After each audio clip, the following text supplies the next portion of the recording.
Just about set as you watch members of the 1990 championship team walk out for the flip of the coin. Bobby Ross, the head coach there. He was the coach of the year in 1990. And, of course, the captains of that team. Jeremiah McClary and Darrell Jenkins from that 1990 title team. And what a year that was for the Yellow Jackets of Georgia Tech.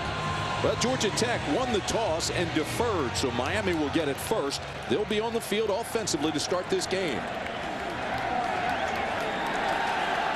Georgia Tech will kick off. That means Scott Blair. And there's deep for Miami is Storm Johnson and Greg Cooper. Cooper's number 2 right there. You see his numbers.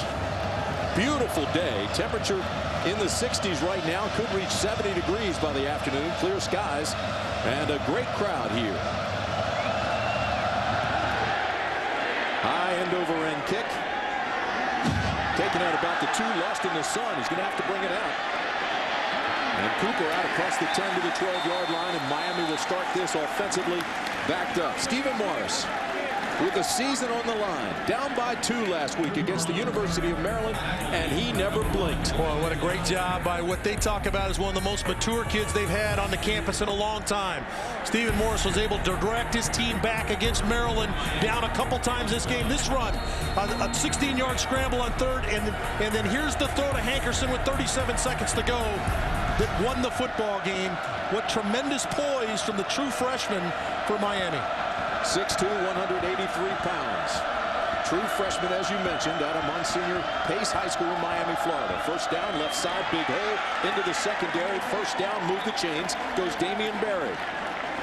Our CPI security starting lineups. Coaches will tell you that Miami has the best talent in this league. As you look at the backs and receivers, Damian Barry is the workhorse. He just ran there. Hurricanes will play 4 different backs. Leonard Hankerson is the leading receiver at 6'3", mismatch guy. Offensive line, the Miami offensive line is huge. Averages 320 pounds. And they are some underachievers this year. They really haven't produced a 1,000-yard rusher since 2004. This is Barry again, his second attempt.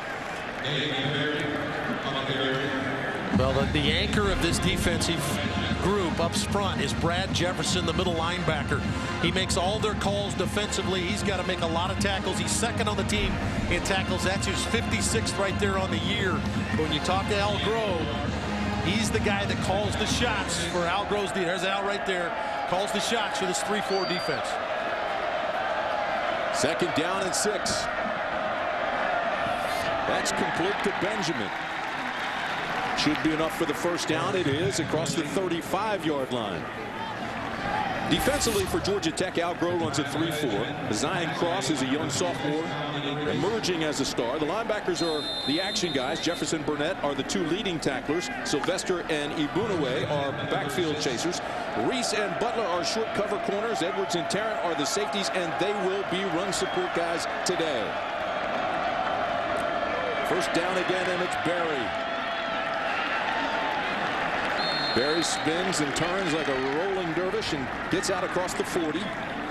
Let's look at this 3-4 defense now. And we talked about Jefferson. Now he's trying to slide the line. He wants the D-tackle in that gap. He realized they were going left with the run. He felt like they were outflanked to that side, so he got the D-tackle to slide into that A-gap. Talked about him. He's the smart guy on that defense now. He's directing the traffic, getting people lined up. Second down, they need 5. Barry around the corner.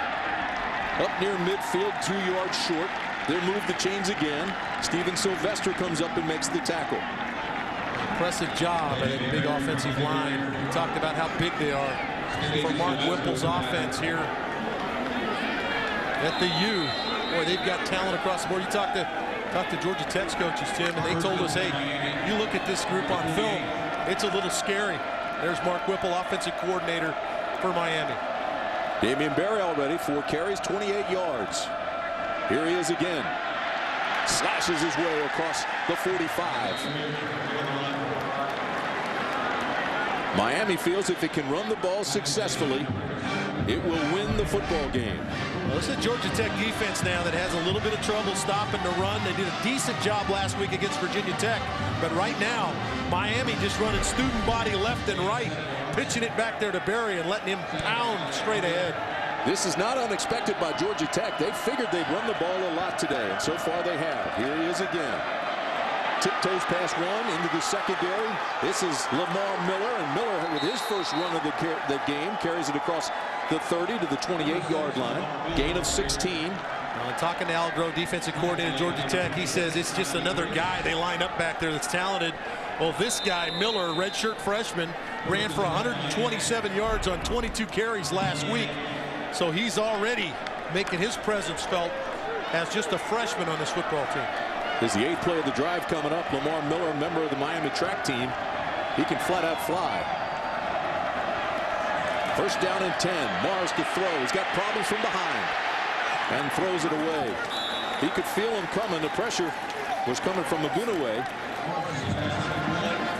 And you watch a quarterback. How does he feel pressure now? Play action fake. Now watch Morris. He feels it. He doesn't run out there. Keeps his eyes down the field. Do I have anything? I don't have anything. And he throws it out of bounds. Randy Shannon talks about the maturity of this true freshman quarterback. And we proved it last week against Maryland in the last-second win. And he's already shown some stuff here today. Ibunaway chased him out. Burnett took the shortcut. Sylvester was there as well. Second down and 10. This is Miller again. He's got a hole, and Miller has a first down. Almost broke it. Lamar Miller got his first career start against Maryland last week. Ran 22 times for 125 yards. Watch him step on the gas pedal now. They get the pull from the backside, and then he just steps on the accelerator. Actually, a touchdown-saving tackle by Mario Edwards from the safety spot. Again, cuts back inside the 5. Lamar Miller, touchdown Miami. 12-yard touchdown run by Miller. Well, Miami barely broke a sweat in this drive. Look at him dominate to the inside. Huge hole. Miller running to daylight zone play to the right. Found the crease back to the inside. And Mario Edwards, senior safety on this team for Georgia Tech, was livid with his front 7 on that play. Matt Bosher, good snap, good hold. And the extra point is good. 11:21 to play in the first quarter. And Miami strikes on its first possession. 10 plays, 88 yards, 3 minutes and 33 seconds. Didn't take long. Miami takes the first possession right down the field to score this touchdown. Tim, let's look at the flow here. Zone play going this direction. Now watch the center's block. Tyler Horn right here. There's the key block in the middle on the middle backer.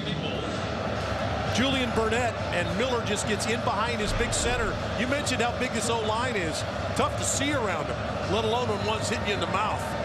Averaging 320 pounds, big offensive line. You put that quickness behind it. Wow. Bosher kicks off. This will be B.J. Bostic taking it at the 2. Bostic gets hit hard at the 20 and falls across to the 21-yard line. Well, the last time we saw Tevin Washington, he came in a pressure-packed situation, Dave. Well, this was a huge run right here to extend the drive. That was on 3rd down, and then the big throw to Cone down the sidelines. Tevin Washington came in and competed hard. This ball just a little underthrown. Rock Carmichael picks it off, but Tevin Washington, forced into duty because of the Nesbitt injury, played like a veteran. Hostile situation to come into in Blacksburg against Virginia Tech, but he played well. Play action. He's going to throw on first down. He's going to be sacked. McCarthy got there along with Bailey. Well, Bailey is one of the premier defensive players in the country, not just in the ACC. Does an outstanding job of getting around the corner. That's his 7.5 sacks of the year. He's done an outstanding job on the edge. He's been the one guy that's stayed relatively injury-free on this Miami defense, and he is a beast. So a loss of 3. They back him up. Straight ahead they go on the triple option. Give it to Allen, his first carry of the game. Still short of that first down mark. CPI offensive starting lineups. Georgia Tech offense is quick motion out of a double slot. It's hard to defend against. The workhorse Anthony Allen, but Smith and Jones can fly. The offensive line banged up. Georgia Tech has used 5 different starting lineups this season. Today's starters average 288 pounds across the front, so they're not that big. And the quarterback, as we said, Tevin Washington, making his first career start this afternoon in place of Josh Nesbitt.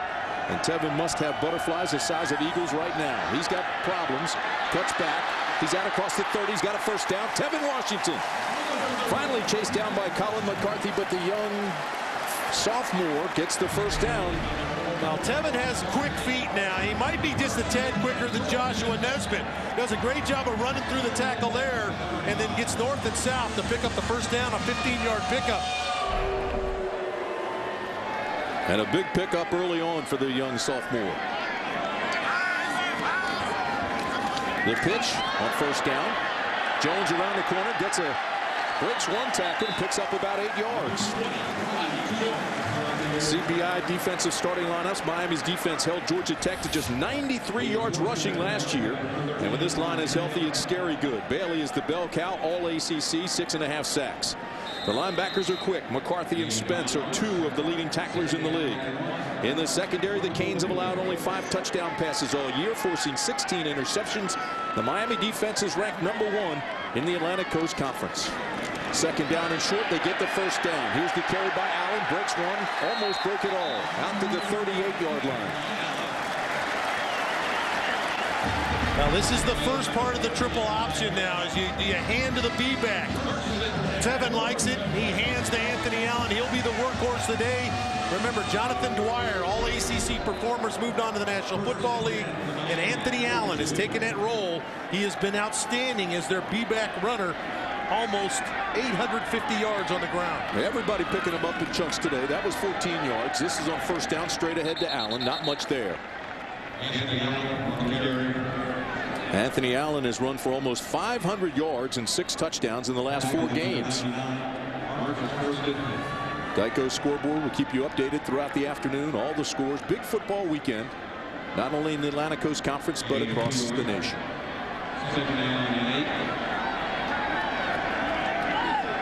So Georgia Tech needs 8 on second down. Keeps it. Not a good decision. Washington tattooed and a loss. McCarthy came free.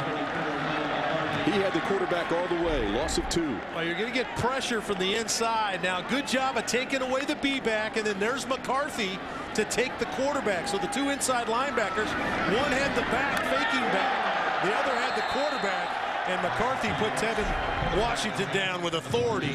Tevin might have pitched that ball outside to Peoples, but again, this is split-second decision-making. Tevin decided to secure the football. Great play by McCarthy in the backer spot. McCarthy 4th in the ACC in tackles, averages 8 a game. Again, it's 3rd down and long. Washington throws it long and out of bounds. So Georgia Tech will have to punt. Intended for Earls, but overthrown. Yeah, and that's the side of the field for Tevin Washington. You got to be careful. Brandon Harris standing out there, a semifinalist for the Thorpe Award. Outstanding defensive back. Paul Johnson talking to Tevin. Sean Poole will come in to punt for the Yellow Jackets. Greg Cooper is deep for Miami. Cooper is back from that knee surgery he had, getting better every week. Boy, he was some kind of talent before the knee injury. We'll see how he does in his return. This is a high end-over-end punt that'll hit inside the 10, take a Georgia Tech bounce, but they stop it at the 11. So a 30-yard punt, no return, 7-0 Miami. And we'll be back after a word from your local stations.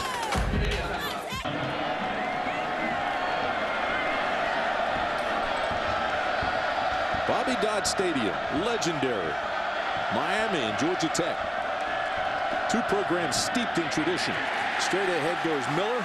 Absolutely nothing. Last drive, averaged 10 yards a carry. Yeah, the first drive is a different story. What I want you to look for is how Miami sustains the blocks. Outstanding job of blocking for Damian Berry and Lamar Miller. Look at him stay on blocks and provide opportunities to run the football. Miller 45 yards in the drive, Berry 35 yards, and Miller caps it with the 12-yard run right through a huge gash in the middle of the defense. Brings up second down and 10 for Stephen Morris and the Hurricanes. Morris has problems, throws incomplete. He was hit from behind. Tech came with a blitz. Al Grove brought him hard. It was a Zion Cross. This time Tech brings more people than Miami can block, and they get there just before Stephen Morris is able to squeeze the trigger, and it distorted the throw enough to where the young quarterback couldn't get it to his big-time receiver Hankerson on the outside. First third down of the game for Miami.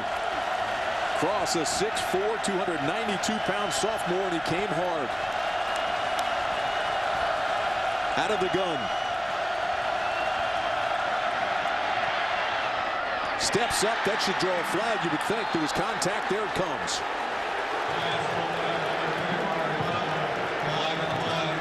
It was intended for Bird. Butler got there just a little bit early and ran through him. Yeah, the veteran in the secondary.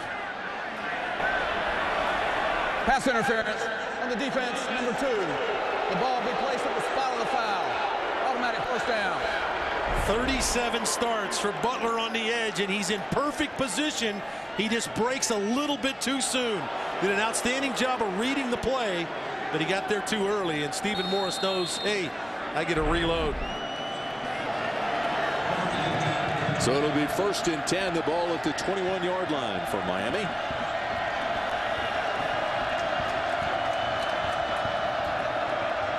Straight ahead goes Miller to the 25. Let's go downstairs, Michael. Well, you saw on that play another great push by the offensive line. Randy Shannon was so happy with his offensive line on that first drive that he ran on the field and chest bumped every one of them. That's not healthy for a head coach. There might not be a head coach that's in better shape, Hog, than Randy Shannon. I think he could still play if he needed to. There's a look at Randy in his 4th year as head coach of Miami. His record is 27-20. Over the middle they go. That's complete. This is Hankerson, and Hankerson's off to the races. Down inside the 35 to the 30-yard line goes Leonard Hankerson. Finally caught from behind by Edwards, but it's a gain of 45. No indecision here, Tim. Just a quick throw on the slant to the slot receiver, Leonard Hankerson.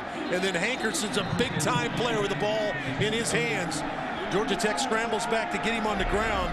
It was Hankerson and Morris that won it last week. Morris not wasting any time. Scrambles his way back across the line of scrimmage, gets down to the 25, but back to Hankerson. He's ranked number 1 in the ACC in receiving yards. 6'3", tough body, soft hands, and he is a mismatch against shorter cornerbacks. But didn't need a mismatch on that play, just a quick slam. Excellent throw from Morris. Good timing route that time, and here's what Leonard Hankerson is about to do. Michael Irvin, the great Michael Irvin, the Hall of Famer, sits in front of him, 1 touchdown away. How about that list of players? Pretty talented now. He's 2nd down and 6 at the 26.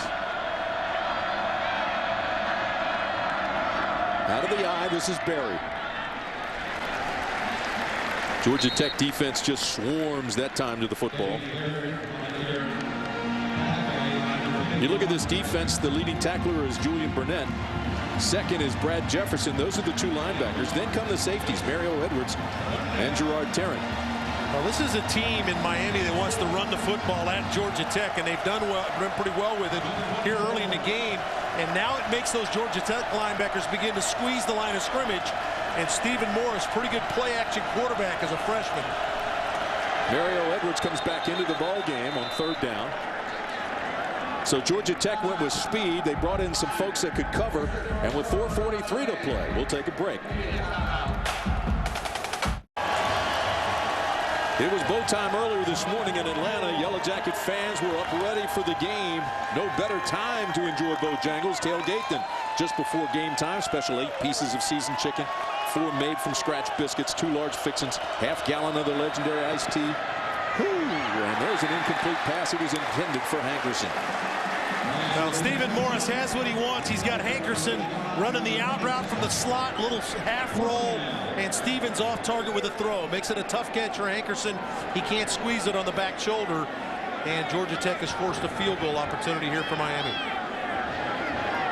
So Matt Bosher comes on. It'll be a 41-yard attempt as long as it's 45.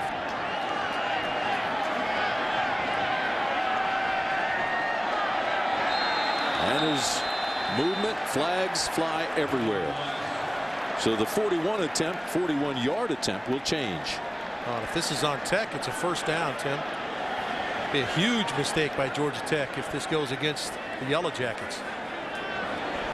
Referee today is offside by contact. Number 92, defense. 5-yard penalty. Results in a 1st down. That's Jason Peters, who jumped. He was the MVP of spring ball. He's not the MVP of Paul Johnson right now. And it's not springtime anymore. Boy, and any coach, let alone Paul Johnson, that's the one that you pull your hair out on. That's just a lack of discipline up front. Hold your water, wait for the snap. First down from the 19. Plenty of time, and it's complete down to the 5-yard line to Chase Ford. Ball's loose. Georgia Tech says they have it. Forward progress was stopped. First down. Ball just outside the 5.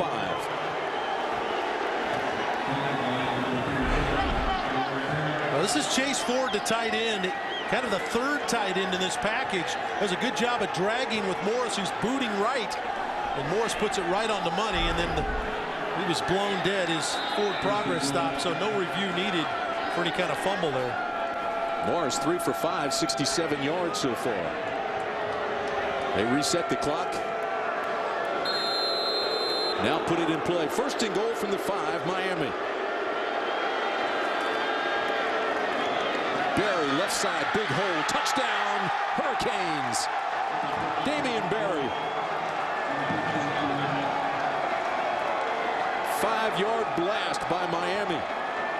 Well, Tim, you talked about this offensive line, a little bit of inconsistencies up front this year, but they are dominating the line of scrimmage here in the first quarter of this football game, just blowing Georgia Tech off of the ball and reestablishing the line of scrimmage about 4 or 5 yards down the field. So number 25, Matt Bosher, comes on to give the Hurricanes a 14-point lead. He splits the sticks, and with 4:13 to play in the first quarter, the Canes are out quickly.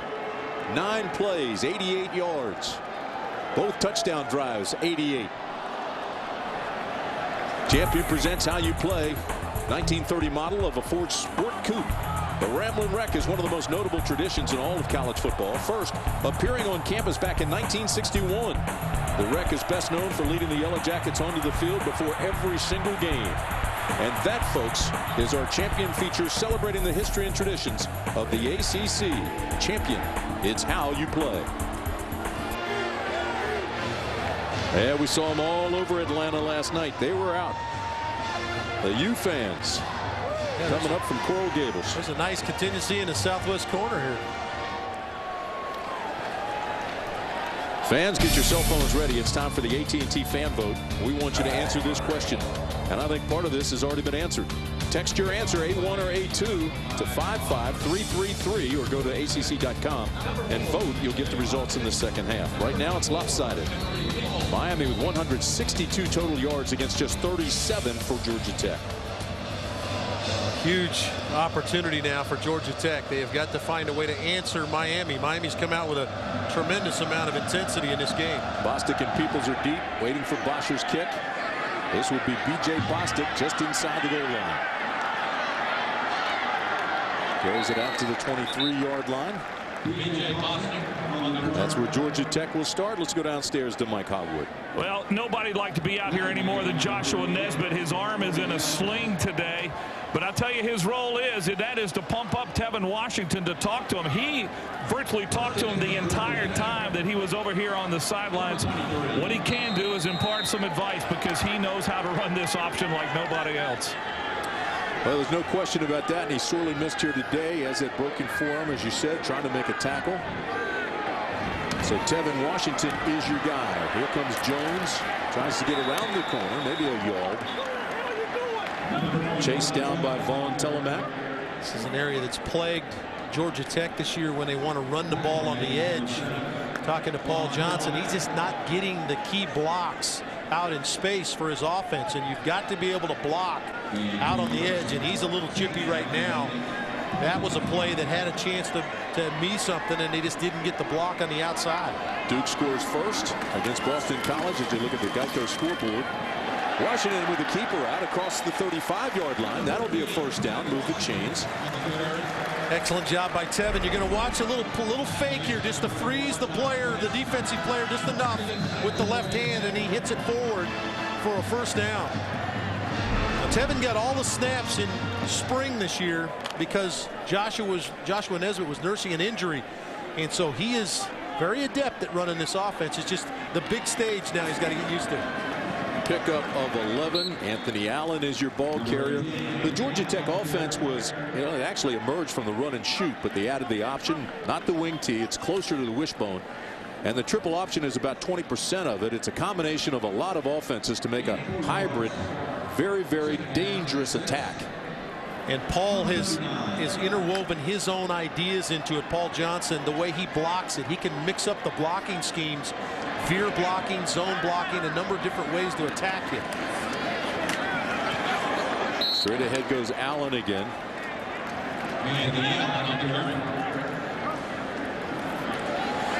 Tim, Georgia Tech has been near the top every year, but this year in particular are #1 in the country running the football. And it's a number of players that come at you. But one of those guys is standing on the sideline. That's Joshua Nesbitt. Yeah, that triple option is a double option now with him over there.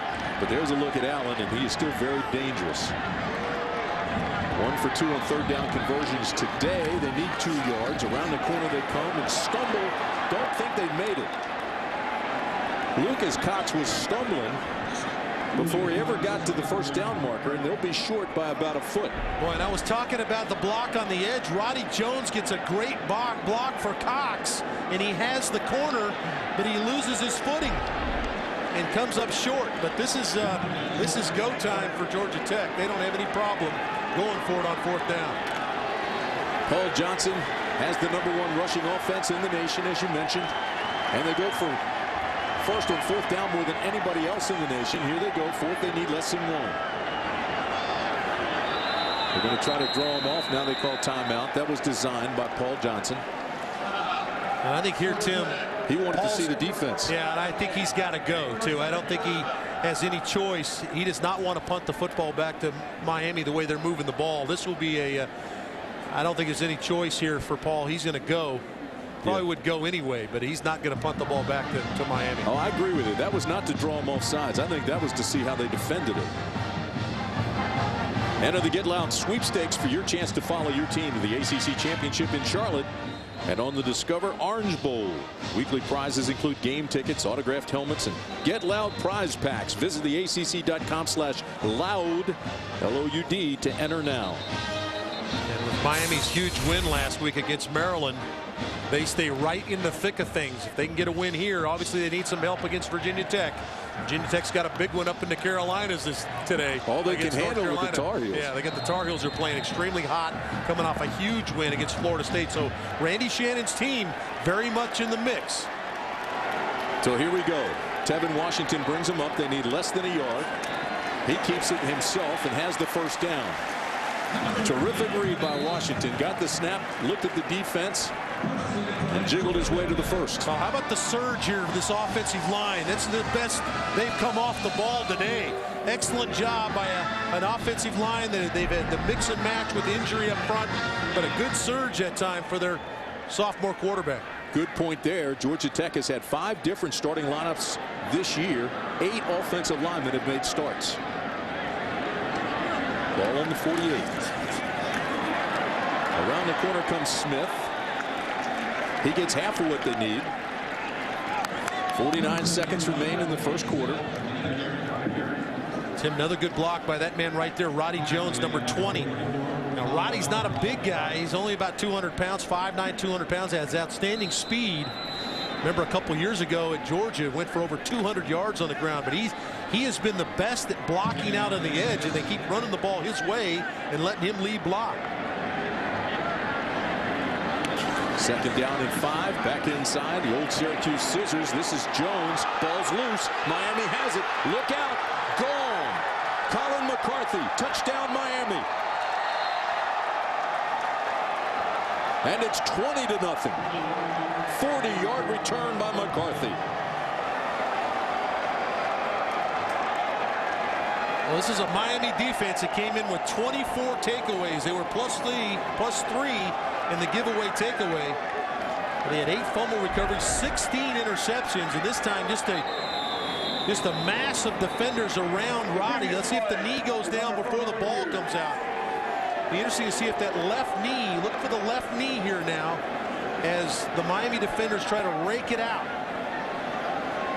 That's a bang-bang play, and That's as you hear close. announcers say so often, you need undisputable video evidence to overturn the call on the field, and I don't think they have it. Now, and I'm not sure that the knee is ever completely down, Tim.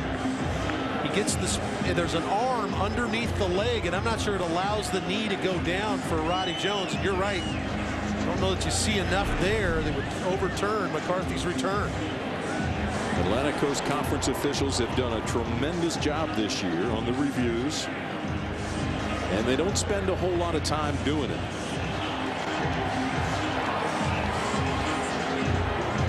Georgia Tech was all but eliminated from defending its conference championship when it lost to Virginia Tech 28-21.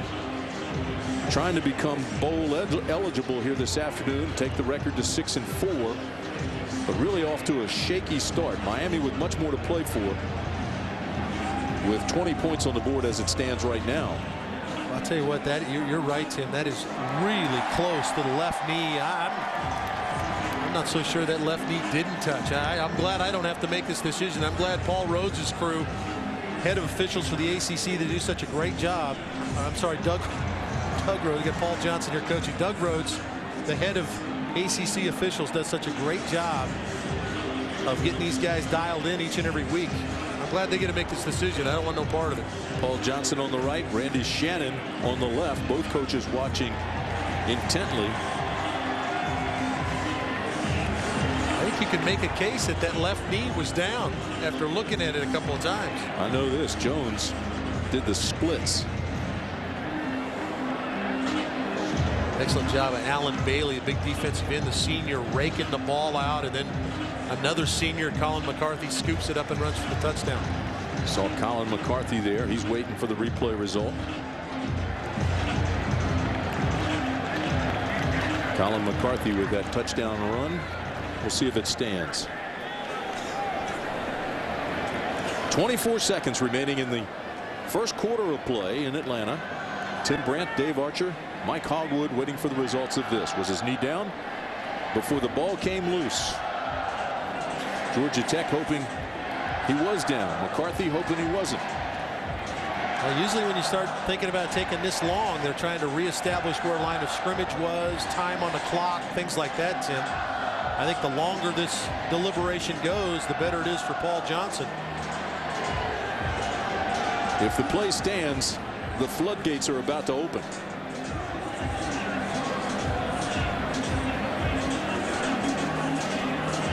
Good crowd here today. Sun-splashed afternoon in Atlanta. Almost spring-like. Temperature expected to get up to the low 70s. If you want the latest information on your favorite ACC teams, check out the new team pages section of the ACC.com. Brought to you by Toyota. See exclusive ACC video and features as well as player and team insight. The runner's knee was down prior to the ball coming loose. It will be second down and 6 from the 48-yard line. Please reset the game clock to 40 seconds. 40 seconds on the game clock. Go to ACC.com to see a replay that was just overturned the call. 24 seconds remain in the first quarter. And that is a huge call for the Yellow Jackets. It certainly is. You mentioned the floodgates open. You go down 21-0 in this game. It forces Tevin Washington into a situation as a quarterback that you don't really want him in, having to throw the ball more than run it. And he has a good feel for this triple option attack. And I think if you force him into a definite passing situation, that allows Alan Bailey and Miami to get after him. Nesbitt, Allen, and Jones are all over 1,000 yards for their career. Nesbitt is out. That's a huge loss to this offense. But whoever plays in it, Paul Johnson will tell you they have to hold on to the football.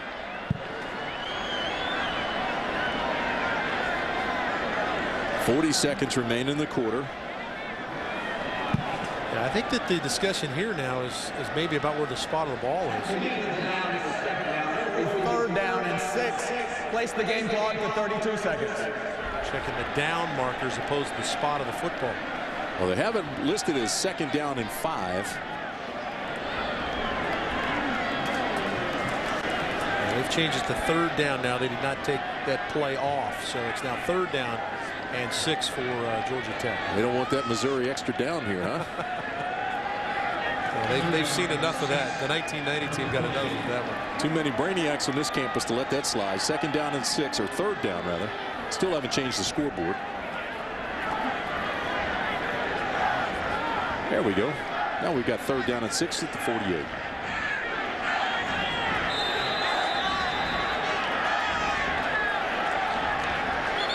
Tevin Washington played the entire second half of Virginia Tech. He ran for 45 yards, passed for 80 more. Now Miami takes a timeout.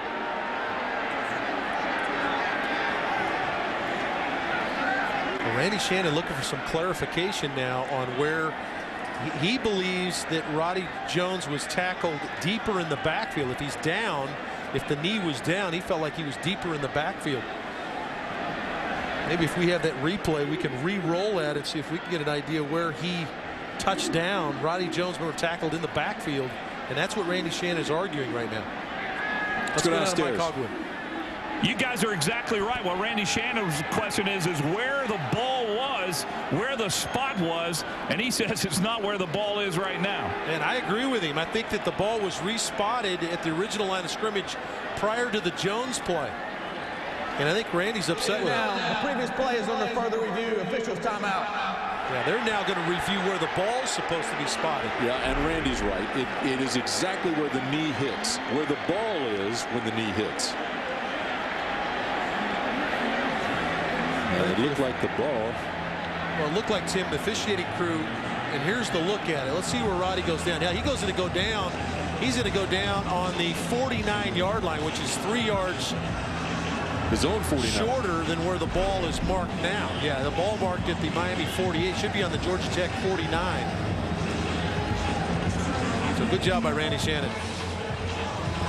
Well, if you haven't seen enough here, you want to go back and review it yourself, just check out the Haviland ACC football highlights now online. Each week you can view action from ACC Network telecast and our archive video.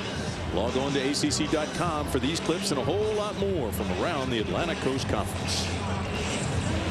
Randy Shannon is a semifinalist for the first annual Joe Paterno Coach of the Year Award. The win total has improved from 5 to 7 to 9 the last 3 years under Randy Shannon, but he still hears it from the Miami faithful and in the media.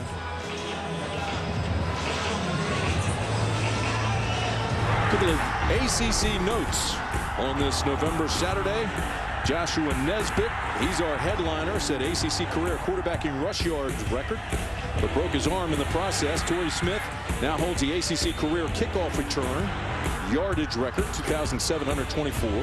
Montel Harris of Boston College has the most rushing yards as any ACC junior with over 3,000. And the Butkus Award semifinalists, we've got several of them. Lucas Kuechly, Nate Irving, Sean Spence. And now the call. After further review, it will be 3rd down, 32 seconds on the game clock at the -49. The game clock will start on the ready for play signal. So they got it right. There's a Butkus semifinalist, Sean Spence. Outstanding football player, junior out of Miami. Here's my question for you, David. If this is the first annual Joe Paterno Coach of the Year Award, why couldn't Joe Paterno win it? That's true, but he's not even a finalist. For your own award. For your own award. Rename it the Rodney Dangerfield. Here's the pass, and it's complete.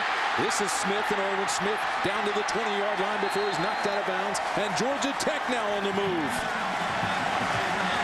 Boy, excellent job to show sprint left. He's going to show sprint out left and pull up. And he's got Oren Smith dragging over the top. And an excellent throw from Tevin Washington on a 32-yard pickup by Oren Smith. Tim, same play they opened the game with against Virginia Tech, and Virginia Tech defended it. They knocked Oren Smith off. That time he slipped through for a big gain. 32-yard gain, as David said. And a little bit of momentum for Georgia Tech as the first quarter comes to a close. We'll be back for the second 15 at Bobby Dodd Stadium after this.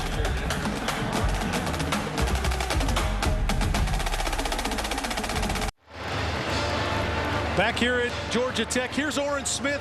He's got to get through these two linebackers. He's got to find a way to work his way through. And he finds a way to work his way through the linebackers and to the backside. Only Georgia Tech's second pass of the game. So what could have been a 21-0 Miami lead, now 14-0 with Georgia Tech threatening. Here's a pitch back to Peoples, and again they lose yardage. John Spence with the tackle, loss of 6. What an excellent job by Spence. We just talked about him being a Butkus semifinalist, and those are the kind of plays that puts him on this list. Outstanding football player. Leads the team in tackles coming into today. Change things now for Tevin Washington. He needs 15 on second down. Not much at all for Anthony Allen. Anthony Allen hit immediately. Time now for our Progress Energy Progress Report as we look at the first quarter statistics, David. See the time of possession surprisingly close. Total yards not so much. Miami starting big, rolling hard. 14-0 lead, almost 21. They had 20 on the board. They took it down. It's a bang play. Knee was down, overruled the call on the field. Meanwhile, 3rd down and 15 at the 24 for Georgia Tech. Washington gets a block on the corner, looks for help. Now he gets around the corner and stumbles at the 21. Buchanan and McCarthy made the stop. He gets flushed. He wanted to throw the ball right, didn't like the look, scrambles back to his left, and Raymond Buchanan is able to get him on the ground. And Buchanan right there, 45, doesn't make the tackle. Tevin Washington has a lot of room to run. Outstanding play by the junior linebacker. So Scott Blair comes on to attempt a 38-yard field goal and get Georgia Tech on the board this afternoon. He's 11 for 13.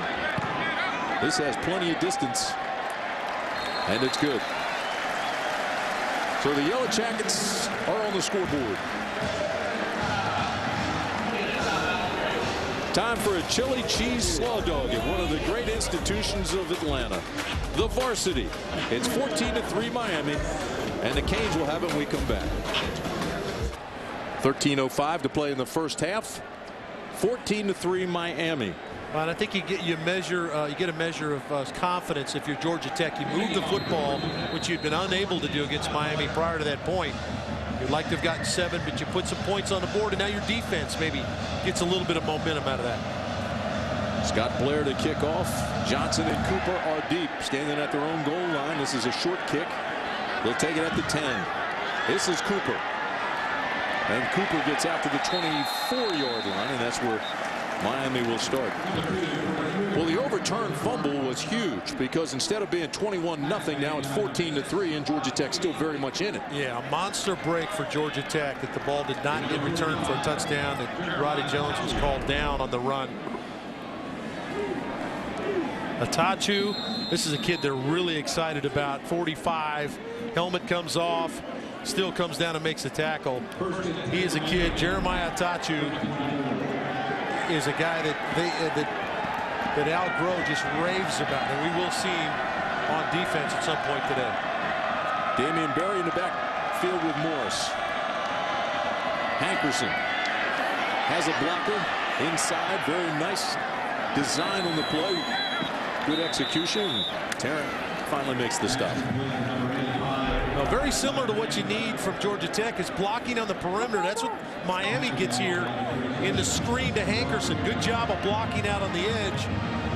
This is part of the run game out on the perimeter. Easy, quick throws and let Hankerson run with it. Pickup of 8 yards. Here's Berry, right side. Slashes across the 35, has a first down. Tackle made by Steven Sylvester. Let's go downstairs to Mike. You mentioned, Tim, that Stephen Morris was in January, got a lot of experience, but they were hoping he wouldn't play this year. They wanted to redshirt him, but Alonzo Highsmith hurt his wrist. He was the backup. Spencer Whipple was ineffective against Virginia, and as Randy Shannon says, we had to go with our number 4 quarterback, but he's answered the bell. Well, that's for sure, Hog. I don't know that he's number 4 on the list anymore. Berry across the 40 to the 42-yard line.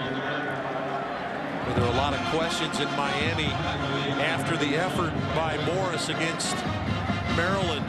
286 yards in the air, the long touchdown late in the game to beat Maryland to Hankerson. But Morris is a kid that they started talking about. Randy Shan tried to dispel any type of controversy for quarterback because Ja'Cory Harris probably will be back next week from a concussion. They've got Berry rolling now. He gets out. He's got the corner. Look out into the secondary. And out to the 45-yard line. Damian Berry became the feature back after Javaris James graduated. He's a power back, but you saw his speed there in a gain of 13. Boy, good job here now as you start looking at how they seal the edge, and that's what you call setting the edge in the run. Find the edge, get it set. It's either defensive or offensive. It's either set. That time Miami set it for their ground game, and Berry up the field. Berry goes out. He's got 13 carries, 65 yards, and Cooper gets tackled in the backfield. There is a flag down on the play. But Berry goes out for a breather on that play, and he is rolling right now. He was limited in practice with a cold, had some flu-like symptoms, but looks good here today. Illegal block in the back. Number 83, offense. 10-yard penalty. First down. The ACC is now on Facebook. Log on to Facebook and become a fan of the Atlantic Coast Conference. Get breaking news, conference updates, and connect with other ACC fans from around the world. ACC on Facebook. This is Miami's first penalty that takes them back to the 45. 11 minutes to play in the half. Cooper now as your setback. Here's Coop to the 48. An excellent job that time by Julian Burnett, the linebacker, number 40. Julian Burnett does an outstanding job of sliding across to the inside backer spot, filling the hole. Burnett just 5'10", 220 yards. And Tim, you and I had a chance to talk to Julian Burnett yesterday, and he was ready to play yesterday about noon. Hey, we'll see you next Saturday. NC State in Chapel Hill against North Carolina. That's always a good old-fashioned Donnybrook. And we'll be there for that one at noon. Second down and 17. Morris complete. Benjamin can flat out fly, but he gets back to the line of scrimmage, the original line of scrimmage, and that's it. His 32nd catch of the year. Yeah, good job here now by Georgia Tech. They're going to play the deep zone. You see the linebacker Sylvester removed out in space, playing the deep zone coverage, and then Reese, 26, comes up and finishes the play. Third down, and it's dropped. Benjamin was wide open. That would have been 6. He had gotten behind everybody. Now Mario Butler misreads this play, Tim. He thinks it's going to be a throw to the slot, and he's going to jump the slot, and the ball goes over the slot's head and hits Benjamin in the flat. If Benjamin catches this, he scores a touchdown. Boy, misread by Butler, or the throw was high from Morris. Either way, Georgia Tech dodged the bullet right there. Hey, this is the first punt for Miami this afternoon. Matt Bosher averages 45 yards. Tarrant takes this one inside the 10, looks for help, and tiptoes across the 19. 9:47 to play in the first half. There's some folks out there getting ready for halftime. We're almost there. Is the meat looking good? We'll be back after a word from your local stations. Glad to have you along. Tim Brandt, Dave Archer, Mike Hogwood with you. The entire ACC crew is with us. Spectacular Sunsplash day at Bobby Dodd Stadium.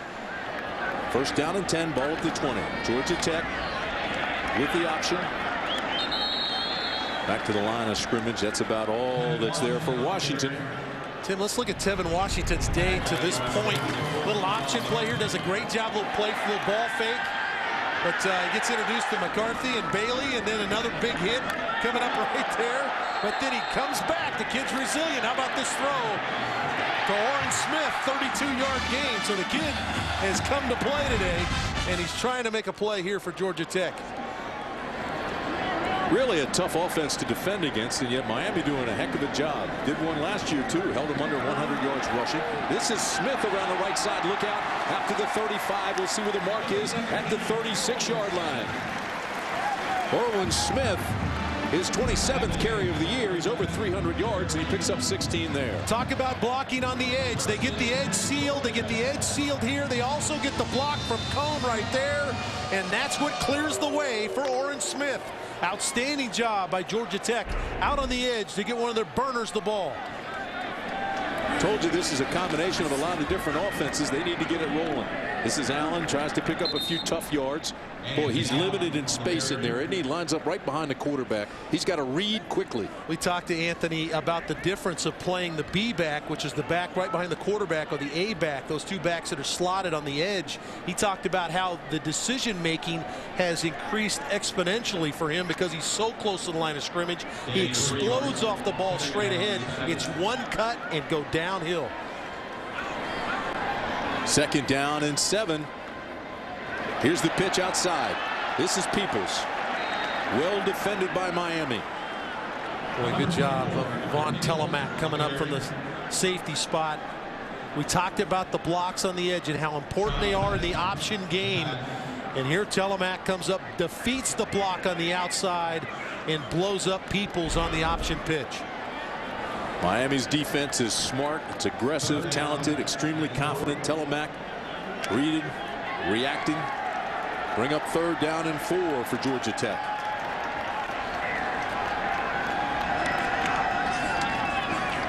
Good play here. Back to Peoples. Peoples has the sideline and loses his footing, but he's down inside the 40. Well, Georgia Tech starting to find a home now. They're running the ball left a lot. We talked about Roddy Jones getting out front to block.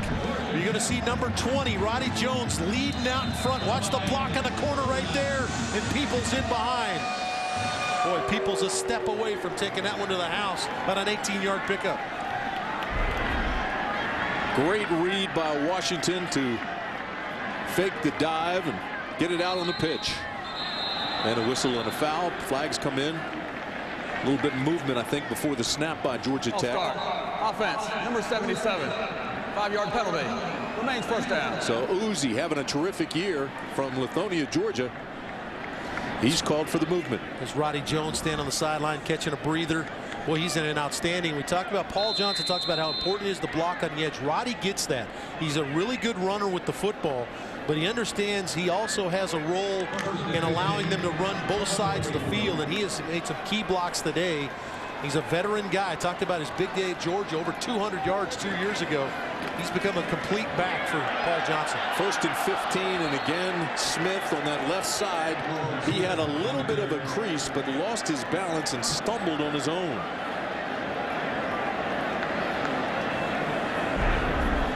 Look at that left side. You see Cox getting out in front trying to get the block. When he got a good block there, but Smith just could not keep his feet. 2nd down, 11 from the 40. And Paul's called a lot of plays to that left side, and it's been the wide stuff that's caused problems for Miami. They need 11 yards, and they're not going to get it there. Washington hit immediately. Oh my, Regis and Forston and McCarthy met him at the line. Now we talk about split-second decision-making. Bailey is in charge of taking the quarterback. Bailey's right here. He's going to crash to the inside and meet the quarterback. Now it's up to Tevin.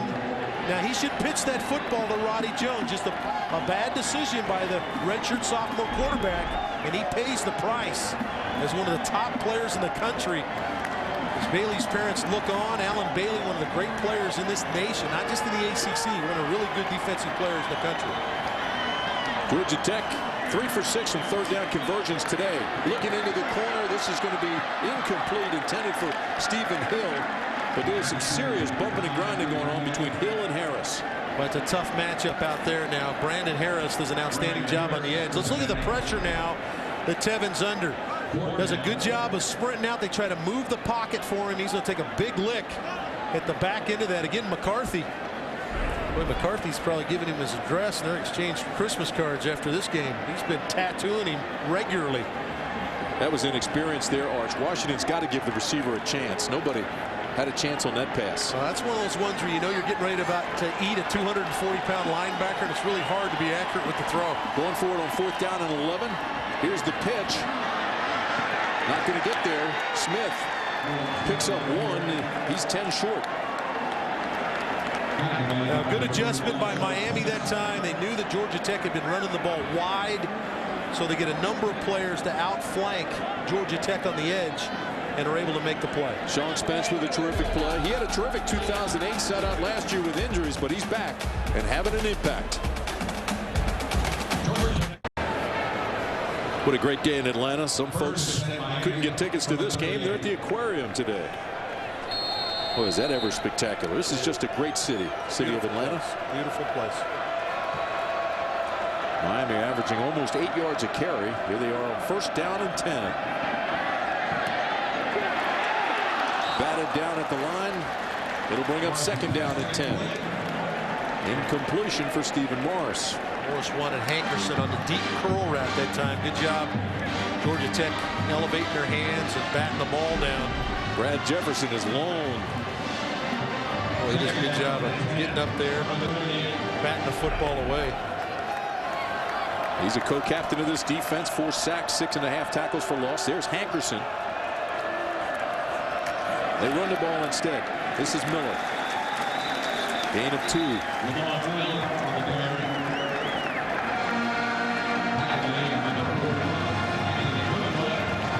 Well, in their first 3 possessions, touchdown, and then punt. Of course, they had a defensive touchdown called back. Could have been a difference maker. Hard to believe they've only had 3 possessions, this being their 4th. Yeah, and Algro's defense now has made some adjustments. They've done a better job of limiting the ground game and forcing Miami into these situations 3rd and long. They need 8. To the outside and overthrown. It was intended for LeRon Byrd, and Morris knew it sailed on him. Got pressure off the edge. Again, Algro dials up some pressure and is able to get in the face. There's Al. He does a good job. He talked to us yesterday. He's not quite have the bodies that he wants defensively yet. Remember, this is a switch from 4-3 to 3-4, and they're trying to get those big, long bodies that he's used to playing those linebacker spots. But so he has to dial some things up, and pressure is one of them. Botcher's punt is a knuckleball. Tarrant will have to move back to fair catch it at the 16-yard line. Well, you mentioned Al Groh starting to dial it up and find out what's going on. That's the first 3 and out for Miami today. Time to update our AT&T fan vote. We asked you earlier this question. You see the current voting percentages on the screen. Who will have more total yards? Still time to participate. Just text your answer A1 or A2 to 55333 or go to ACC.com and vote. We'll give you the results in the second half. We talked about this Miami team, Tim, as you see Al Groh addressing those guys on the sideline, that they are very much alive in a title chase. They have to have one thing happen for them. They need Virginia Tech to lose a game because they get Virginia Tech next weekend. Going down the sidelines, incomplete. Terrific play made by JoJo Nicholas, knocking it away at the last second. Number 29 was in his hip pocket. Watch the end of this. Boy, look at the left hand come in right at the end, keeps the right hand off of the receiver and is able to bat it away. Melton trying to reach back. Ball just slightly underthrown, but still an excellent job by Nicholas to come across and bat it away. Great job. Tyler Melton thought he had the completion. Washington just 1 for 4 now for 32 yards. And for Georgia Tech, punt, field goal, and gave it up on downs. Straight ahead we go. Allen, big hole, still on his feet across the 35. Anthony Allen's biggest run of the day. And here's part of the beauty of what Georgia Tech will bring at you now. You see Miami starting to defend the edge, so hey, we're going to hit you with the big guy up the middle. Anthony Allen came in as the top rusher next to Joshua Nesbitt on this football team and does a good job of reestablishing the middle part or the first part of the triple option. Pickup of 20 yards. Washington keeps it across the 40. How about the roll that Anthony Allen has been on? Slow start here today, but he's run for almost 500 yards and 6 touchdowns over the last 4 games. A huge day a week ago Thursday night against Virginia Tech when he went for 125 yards in that game on 23 carries. Allen has 49 yards here today. He's well over 2,500 for his career. 2nd down and 5. Still on his feet across midfield into Miami territory. Tevin Washington with a good solid run, and how about the ball fake at the line of scrimmage? Well, this is an interesting concept now. What they're going to do is they're going to run the B back in. He's going to get a block. Ronnie Jones is going to fold back in here, and he's going to get a block. And Tevin Washington is your lead back in an I formation ISO play. Boy, that's a good job. Just a wrinkle that Paul Johnson has in this triple option offense. Naval Academy has made a living off of that play. Washington now with 40 yards. Under 3 minutes we go in the first half. Anthony Allen again to the 45. Reminder, coming up at halftime, we'll have analysis, highlights, statistics, and a whole lot more for you. That's all coming up on the Hardy's halftime report. Great day here in Atlanta. Bobby Dodd Stadium, Grant Field. They're honoring the 1990 National Championship team. What a year that was for the Yellow Jackets. Washington gets back to the line of scrimmage.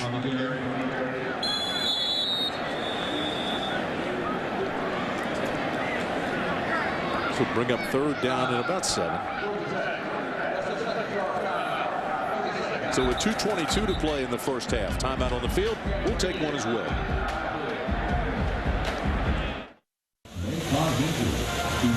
We took a long stroll last night through Olympic Park. Fountains still looking great. City of Atlanta. You didn't let Hawk get in the fountain, did you? You kept him out in the fountain. That's where he showered today. 3rd down and 7. The ball on the 45. Flag comes in before we start. And again, Georgia Tech moved. False start.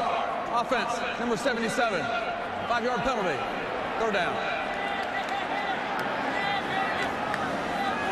Morgan Uzi gets called for early movement. I'm sure that thrilled Paul Johnson right there. He really likes Uzi, though. I think he thinks that Uzi is his top offensive lineman, but he gets to come over and talk to Paul. Well, that's the 2nd one for Uzi, and it's the 4th penalty for Georgia Tech here in the first half. And that was the comment as he came over. How many times do we see that today? 3rd down and 12. Washington has not been successful with the passing game, and he's in trouble again here. Marcus Forston will get credit for the sack. That's 2 sacks against Washington, and it'll bring up 3rd down and a taxi ride now for Georgia Tech. And this is the number 2 sack team in the ACC behind Florida State. So Miami takes a timeout. They've got 1 left here with 2:10 to play in the first half. Halftime, they're honoring the 1990 Georgia Tech football team coached by Bobby Ross, ACC champions and national champions. How about this? What a year that was. We saw Daryl Jenkins and Jeremiah McClary, honorary captains today. We'll check in with them at halftime. Should be spectacular. Sean Poole is going to try to punt it away. He'll try to pooch it into the corner. That ball will hit, well, out of bounds, and it'll be marked way up. What about let's see where he stops, 19-yard line. So a 33-yard punt when all is said and done. Miami has 1 timeout and 2 minutes and 3 seconds to work with. Look at the Geico scoreboard. Vanderbilt leading Kentucky. Northwestern up on Iowa. Now if you're Randy Shannon, you got your freshman that proved to you last week he can move the football in the 2-minute offense. So I think this is a green light special now for Randy Shannon and his offense as he lets Stephen Morris go to work. Right side, this is Miller. Miller's got speed, and the elusive Lamar Miller has a big gain. Reese tackled him after 12 yards. Moves the chains. Just a quick hitter with the ghost being the fake reverse, and the fake reverse is to try to freeze the linebacker's eyes just to count to allow the offensive line to get the next level. and Miller splits it for a nice pickup. He's got 63 yards, had 125 last week. Here Morris throws incomplete. That was intended for Benjamin. It's good tight coverage over there. Dominic Reese, the corner to that side of the field, did not give a lot of ground that time to Benjamin. He broke on the ball right away. Reese moved from safety to corner. He's out of Auburn, Alabama. Auburn with a big game against Georgia. We'll see. Cam Newton starts in that game. Clock continues to move down to 1:30. And because Georgia Tech had to burn some timeouts early in the half, they've only got one left. So Paul's kind of holding on to that timeout. And I think that if Tech's able to get a stop here, he'll use the timeout, give himself an opportunity on offense. Using a lot of clock down to 1:13. Third down, and they need 13. Morris with plenty of time and plenty of room to run. He's out close to the first down, be about a yard short. Under a minute. I would expect a timeout from Paul Johnson here. There it is. They stop the clock. You see the athleticism of Stephen Morris right there. Georgia Tech. That's their third and final charge timeout. It's a 30-second. 6'2", 185 pounds. This is a kid, an outstanding career in high school. Monsignor Pace High School, Miami, Florida. 41 touchdown passes his junior and senior year. Very accomplished player in that region of the country. Morris, a very hard-working, mild-mannered guy. His parents own a Christian-based public relations marketing advertising agency. There's Ja'Cory Harris leaning in, the All-ACC performer at quarterback, outstanding player. Suffered a concussion a few weeks ago and has been sitting out. Been a tremendous performer for Miami in his first 3 seasons. Now Harris went to Northwestern High School in Miami, where so many big-time players come out of. Quite a difference between Harris and Morris in their high schools. Here's Watch the injury. this hit right here. Boy, just a monster hit against Virginia. This is a game that Ja'Cory obviously started, was injured early in the football game. Miami went on to lose that game at Virginia. Now Harris did throw some in shorts this week down in Miami. They're trying to get him ready for the Virginia Tech game, which is up next Saturday. And now Miami will take a timeout. That's their final timeout. So both teams now out of timeouts. Well, Ja'Cory Harris, who has directed this show for the last couple of years, has been an outstanding player. Well, as you look at his numbers here, Arch, you know, he has to be the most pivotal Cane player in decades. I mean, he controls the fate and future of Miami football resurgence. How about his day he had against Georgia Tech a year ago? 33 completions over 400 yards, or I mean in his career, 33 completions over 400 yards and 5 touchdowns just against Georgia Tech in his career. Had one of the best Septembers ever last year, and remember, he created that Heisman buzz last October. Right. 20 of 25 in this game a year ago, 270 and 3 touchdowns against the Georgia Tech team in a big win early in 09. So Matt Bosher comes on to punt it away with 52 seconds remaining in the half. Gerard Tarrant will be standing at his 20, and he is dangerous.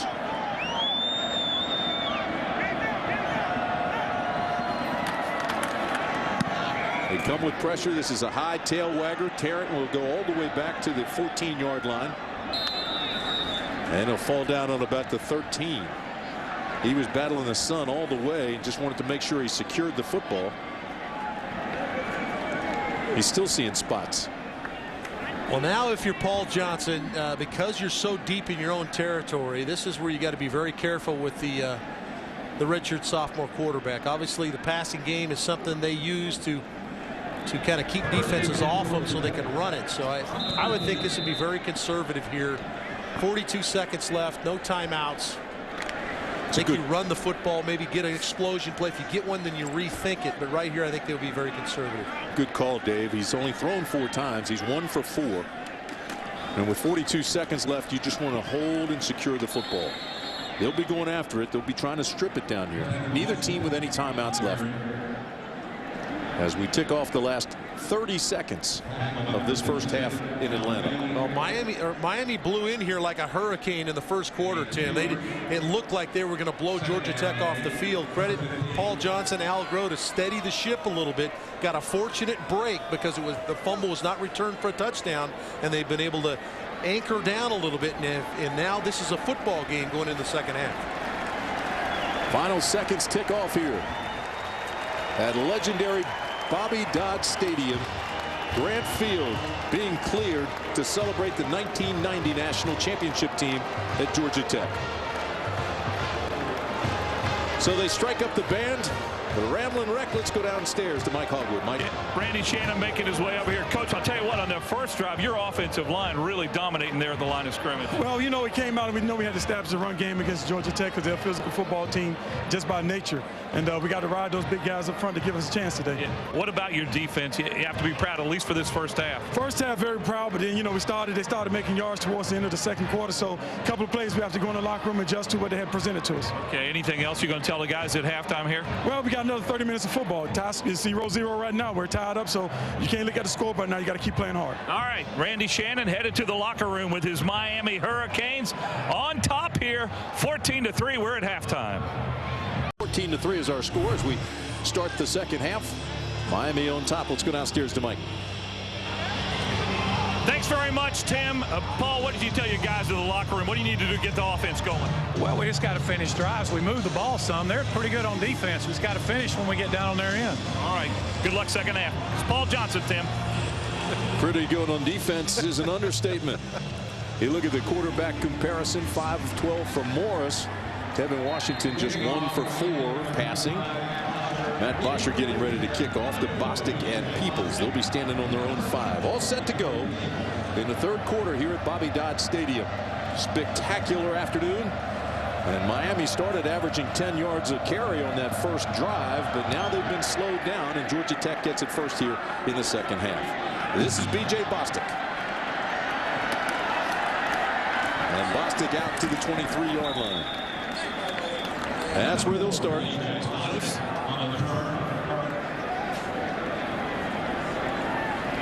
What do you have, Mike? All right, thanks. I'm down here with Bobby Ross, who coached that 1990 team. And Bobby, I got to ask you, what stood out in your mind about that team that was so special, won the national championship? Well, I think, you know, first of all was our game at Virginia, where we were on the road. We were 13.5-point underdog, and we pulled it out. We were behind 14 at halftime, came back and won the game. And then I think, of course, whenever you can beat Georgia and you're a Georgia Tech man, you want to do that. And then finally, of course, the real ultimate was the game against Nebraska, winning and doing what we accomplished. Well, you were a great coach at a lot of different places, but that includes Maryland, where I understand you coached a guy named Tim Brandt. Tell me about that. Well, Tim Brandt was a heck of a football player for us. Played defensive end or outside linebacker. 1971, I think it was, and he did a heck of a job. An outstanding player for us. All right, we're going to go back upstairs to him right now. Very kind of him to say that. I think memory goes after a while. This is Washington on a big gainer, got behind everybody inside the 40, and Georgia Tech is on the move. Well, Georgia Tech established the outside ground attack in the second quarter. Then they reestablished Allen to the inside. And here now is Tevin Washington. And this is what he brings to the table. He's got great speed now when he gets to the edge. And just a shoestring tackle kept Tevin Washington from being in the southwest end zone here at Bobby Dodd Stadium. A gain of 28. The Yellow Jackets are rolling.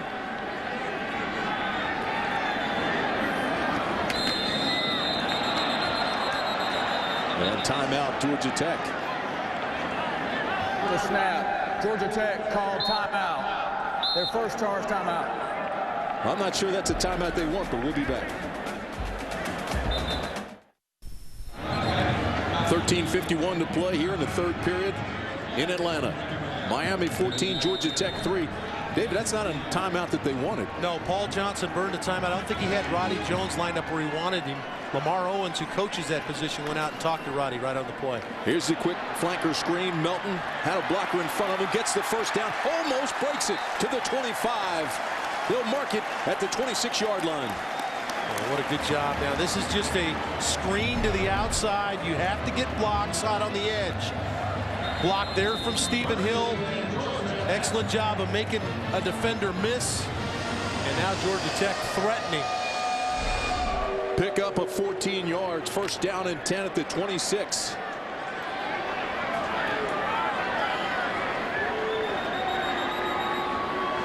Washington, the pitch. This is Peoples to the 20. Gain of 6. Now Georgia Tech will start to move the ball, melt the clock, shorten the game.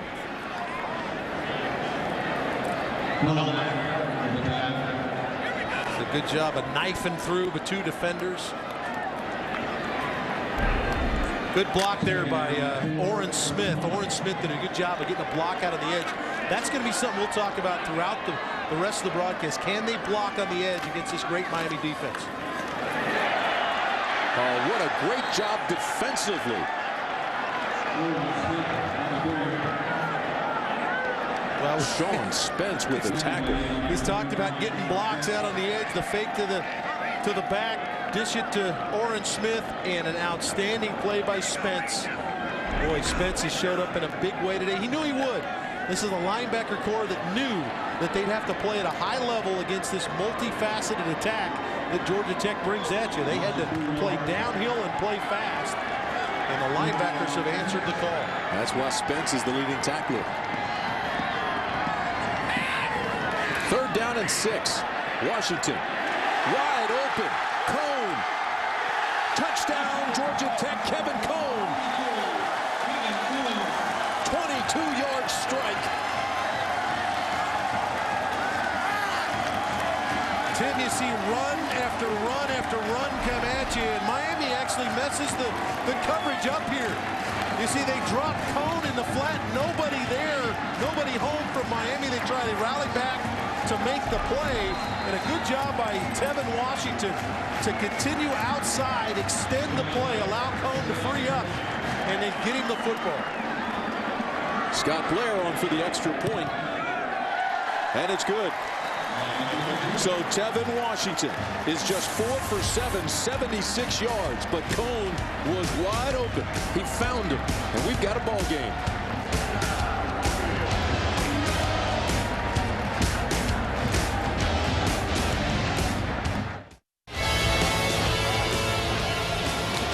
Back at Bobby Dodd Stadium, 12:01 to play in the 3rd, 14-10 ball game. Tim, this is Vaughn Telemack. Here's where he is caught in a quandary. Do I come up and support the run, or do I stay back and pass? Watch what he decides to do. He comes up to support the run. They throw it right over the top of his head to Cone, and Cone scores. That's what this offense does to you. Do I support the run, or do I defend against the 1 or 2 passes they're going to throw my way? 6 plays, 76 yards, took 251.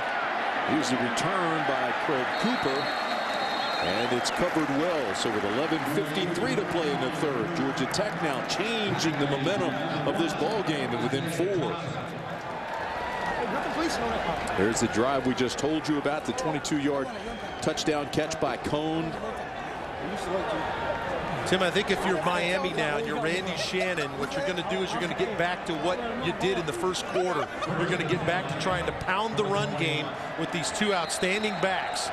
Randy wants to get back to getting it on the offensive line's shoulders, take it out of the hands of his quarterback a little bit, maybe.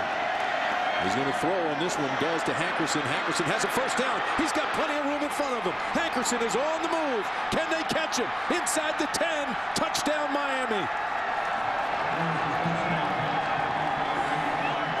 79 yards.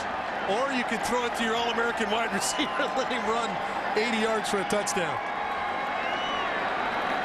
Boy, what a good job by Randy Shannon. Conventional wisdom, and that's what I use there, is we're going to get back to what we did in the first 2 drives. We pounded the run game. We'll protect our quarterback a little bit, and we'll move the football systematically down the field.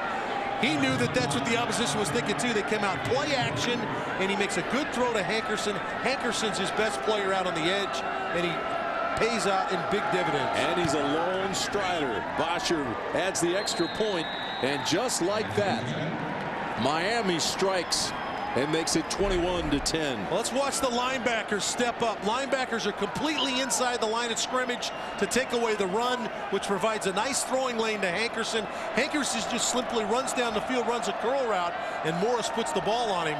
And this is what Hankerson does after catch. Wow.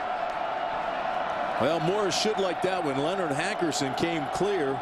And once he got past the secondary, the long strider, they weren't going to catch him. All right, here he is right here. All Hankerson's going to do is going to come up and he's going to curl in the zone. Watch the backers step to take away the run and provide the throwing lane. Nobody in the lane to throw the football. Huge hole, and now it's just on Hankerson. Can you catch me? Tech couldn't. Hankerson now has 3 receptions, 132 yards, a touchdown. And he's got 11 touchdowns for the year. And that ties him for the record. Look at this. Tied with Michael Irvin. 11 touchdown catches this year. 6'3", 205-pound senior from Fort Lauderdale. He had 45 catches last year. And he's got 50 this year.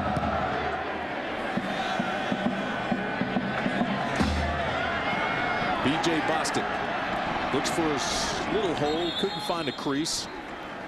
Takes it out to the 22-yard line. Mark it at the 23. Boy, can they strike quickly. Boy, you come right back now. If you're Georgia Tech, you've got to come back and answer the call. That's what you've got to do when a team puts points on the board against you in the way Miami struck. You've got to come right back. But it stuns you. Oh, no question about it. Especially when you're a young quarterback that just took your team on a long drive. You make a play, get the touchdown, and you're hoping to get over there and catch a breath, get a defensive stop. You don't get that. I'll tell you this. Miami has a history of striking quickly. Georgia Tech trying to respond. This is Smith. But Georgia Tech now has 16 touchdowns that took 2 minutes or less. Quick strike attack. We'll see if Georgia Tech can respond. Smith with the carry there. Bring up second down and a long 2. You really feel now, Tim, don't you, that Tevin Washington has settled into this game, that he really has a good feel for the option game, when to pull it, when to tuck it, when to kick it out to his backs. I think he's in a nice rhythm right now.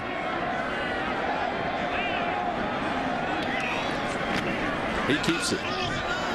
Gets into the secondary. Needs a block.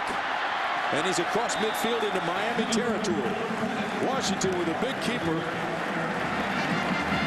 Jay Finch, the center, a little bit shaken up, but he's up. Hey, read the defensive tackle who steps down inside, and then McCarthy whiffs. McCarthy is in the hole to make the play against the quarterback, but Tevin Washington shows his athleticism. He makes the all-ACC performer at linebacker miss in a big play with a sophomore quarterback. How about Tevin Washington? 22-yard gain there. In the first half, he was just 1 for 4, but on the last drive, he was 3 for 3 and the touchdown. Bringing the Yellow Jackets alive. Straight ahead they go. This is Allen. Allen's had some tough going this afternoon. Well, that's the #1 option that Miami has to take away in this attack, is they have to take away the B-back or Anthony Allen. He's the dive fake back or give back, and they have to take his option away, or it blows the middle of your defense up. Well, they've done a nice job with Allen. You're right, especially the middle of that defense. But Washington has responded with 91 yards rushing. Here he is, pitches to the outside. Smith breaks a tackle, cuts back inside. Smith still on his feet to the 31-yard line. Boy, how about the strength of Smith? Now, there's a lot of Miami defenders around the line of scrimmage. Runs through the tackle of Ray Armstrong right there. How about the strength there of the young running back for Georgia Tech? Sophomore running back Orrin Smith. 17-yard pickup. First down and 10, the ball on the 31-yard line.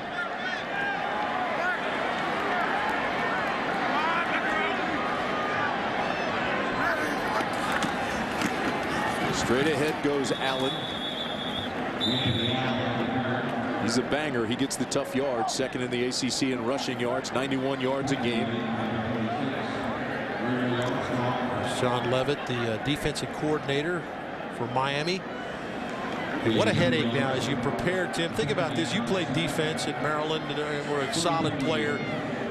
Think about getting prepared for conventional offenses, and then all of a sudden you've got to face this. You've got to completely throw everything out the window that you've been doing and try to play sound football. It's all assignment defense. Somebody's got to take the dive, the pitch, and the quarterback. And here's the quarterback to the 25-yard line.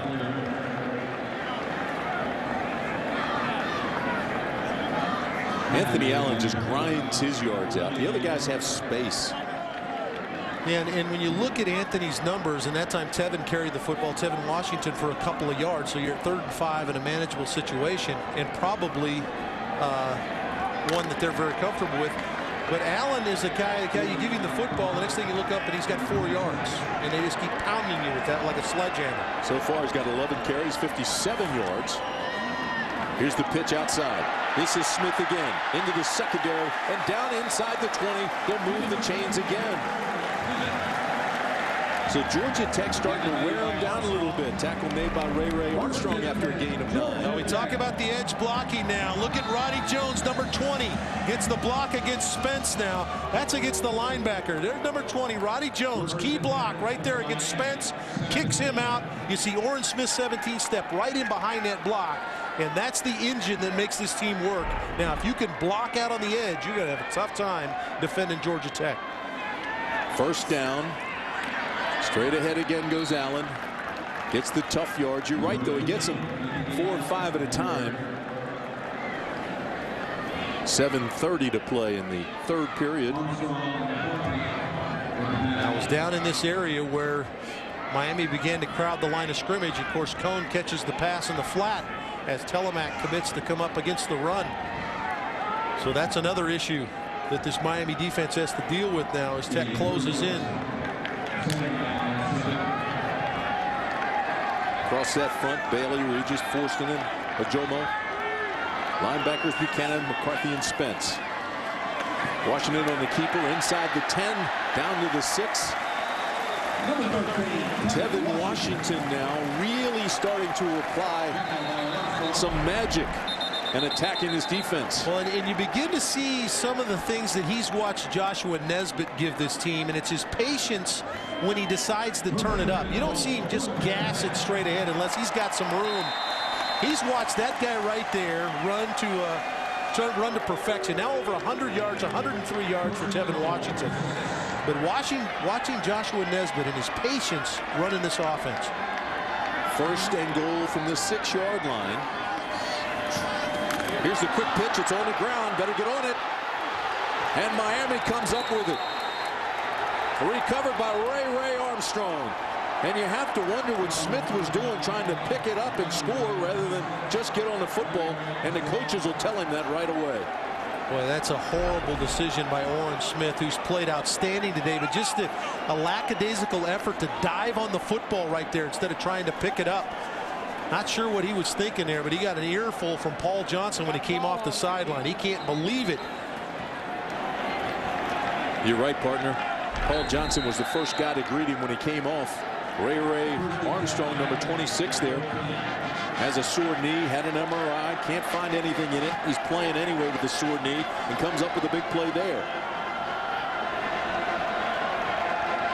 Golden opportunity taken away from Georgia Tech. This is Barry. Almost got out of there. Picks up a tough 3 yards. Steven Sylvester wouldn't let him go. Barry tries to get to the backside. Now he's going to cut this back in the zone blocking. Boy, a big lick on the outside. But good job of Sylvester fighting off the block and then makes the play on the tackle. But Miami tries to get back to pounding the run. Georgia Tech really crowding the line of scrimmage with a number of defenders. And Stephen Morris has the opportunity to play action again. They need 6 on 2nd down. This is Barry. Barry picks up a yard. Bonaway is there to meet him first.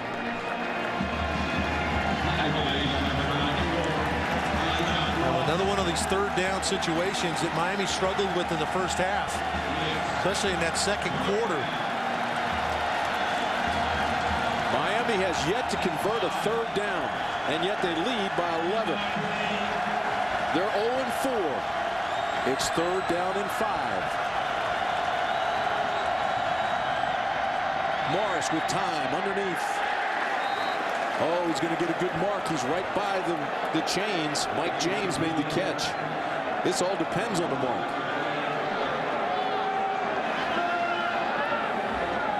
And they're going to have to measure.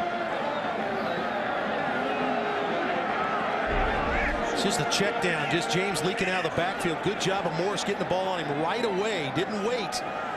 Got the ball on him right away. Jefferson right there to make the hit, but he is right at the marker. Keep in mind, it's not where his body was, it's where the football was.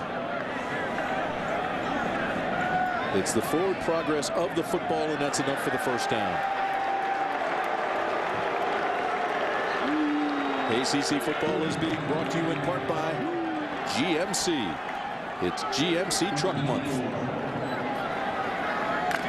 Tim Brandt, Dave Archer, Mike Hogwood with you. 5:04 to play in the 3rd. 21-10 Miami. Georgia Tech just had a golden opportunity, did not score, instead put the ball on the ground, and Miami has it back.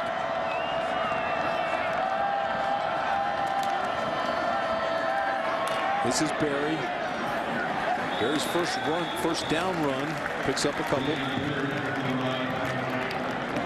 Now this is kind of what I thought on the last drive team they were going to get to, pounding the run, but they decided to take their shot, try to catch Georgia Tech, and they did, but they've gotten back to what they did well in the first quarter. I agreed with you 100%, and obviously the Georgia Tech defense was expecting the run. I mean, the rules of the game at that point should have been straight ahead, no fair dodging behind that big offensive line. 2nd down and 7. Morris to throw again, and batted away nicely. Gerard Tarrant went up and batted it away. And again, Tarrant, the safety, that tells you how aggressive Georgia Tech's gotten. Sylvester's going to show up 34, and Tarrant, the safety, 37, is going to jump in the air and bat this away. You got a safety and a linebacker in the backfield, so you know that Al Groh right there, defense coordinator, getting aggressive now. He's committing a lot of people to the line of scrimmage. Last 3 coaches of the year have come from Georgia Tech. Paul Johnson the last 2 years, Al Groh the year before that, and Miami wants a timeout. Timeout on the field, 14-16 to play in the 3rd quarter. We'll take a timeout after this word from your local stations. We'll be back. Time to update our AT&T fan vote. We asked you this question. You see the results on the screen. They're dead even in yards, but you can see the difference in voting. Thanks for participating in AT&T's fan vote. 3rd down and 7. The ball on the 27. Georgia Tech in the nickel. Going deep over the top to Benjamin, and it's caught. Travis Benjamin with the catch at the 43-yard line. Butler was there, but it's a gain of 30. Boy, good job of picking up the blitz by Miami to give Morris a clean pocket to throw the football from, and an excellent job of Benjamin climbing the ladder. Makes a tremendous catch over Mario Butler, the junior from Belglade, Florida. Right there, Benjamin. Outstanding play. Stephen Morris showing you a little bit of everything today. Here he gives off to Mike James. Pulls his way up to the 38.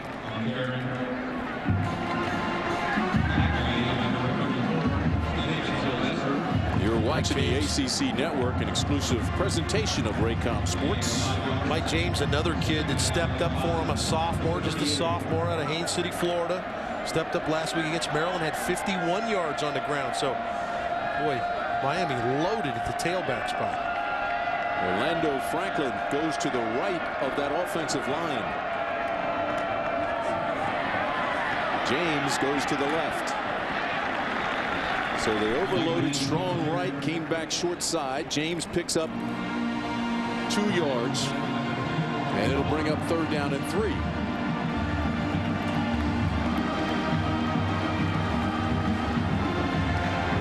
Miami switching up a lot of, as we look at the scoreboard, BC up on Duke. Miami switching up a lot of personnel now, Tim. A lot of personnel changes. Saw the extra offensive linemen in the game. Now they're back to a conventional set. You got 3 offensive linemen right there. And Miami moves. So they had 3rd and 3, had a good play designed and called, and they got too anxious. Start. Offense, number 65. 5-yard penalty. The next 3rd down. And that's just the 2nd Miami penalty. Yeah, Randy Shannon decided to go overload. Mark Whipple decided to go overload with the offensive line to the left side, and now they change personnel again and go back to the 3 wide receiver set.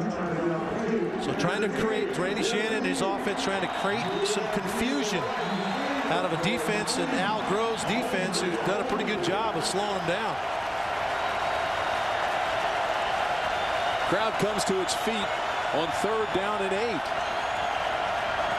3-step drop for Morris, has it complete. There's Benjamin again, and Benjamin has the 1st down inside the 25. Boy, this is a laser right here, Tim. This is a phenomenal throw on the slant.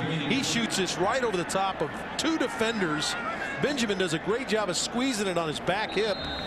In a big play, Stephen Morris, the freshman quarterback. Benjamin had 5 catches against Maryland. He's got 2 really big catches right here in the last minute. Morris with plenty of time. Now he's got some company. Throws to a safety valve. Has it complete. That's Johnson. And Johnson's inside the 10. Pick up of 15, and all of a sudden Miami looks like a world beater. Well, I love the kid's poise. He's got outstanding poise. Al Grove trying to switch some things up, bring pressure, play coverage, but Morris is poised that time. Just a 2-man route out of play action. Then he finds a check down in the flat. Here's James. Cuts inside. Touchdown Miami. Mike James.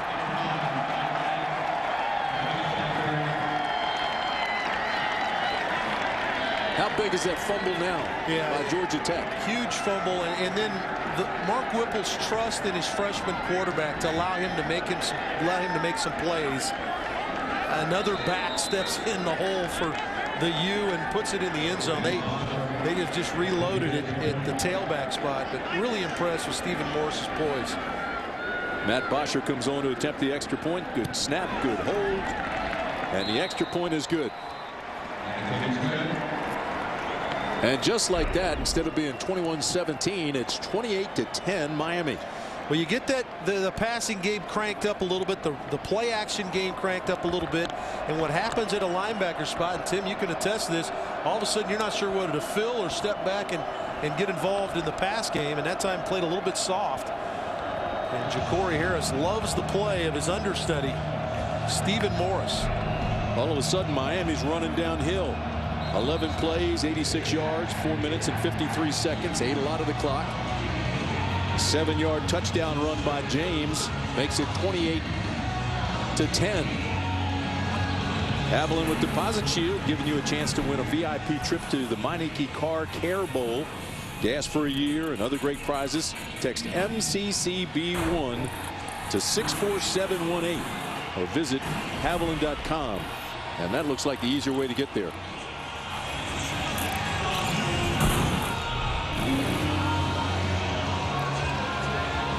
Well, as we come down the stretch run in the Atlantic Coast Conference, still a lot of questions to be answered.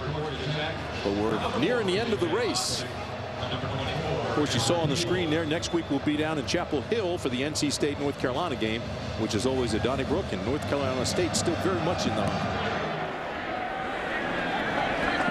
This will be B.J. Bostic a yard deep. He's going to bring it out. And he's up short of the 20. Well, the last time they had it, they sure had a good drive. This, I thought, was going to go the distance and be the money. But once they got it down there, Arch, they fell apart a little bit. Yeah, they did a good job of distributing the football. Tevin Washington pitching it, keeping it.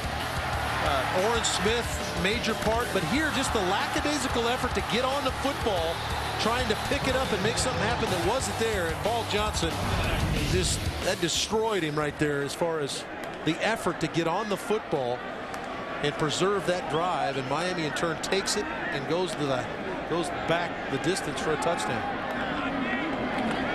First down and 10 for the Yellow Jackets. Washington now throws, has it incomplete, almost caught.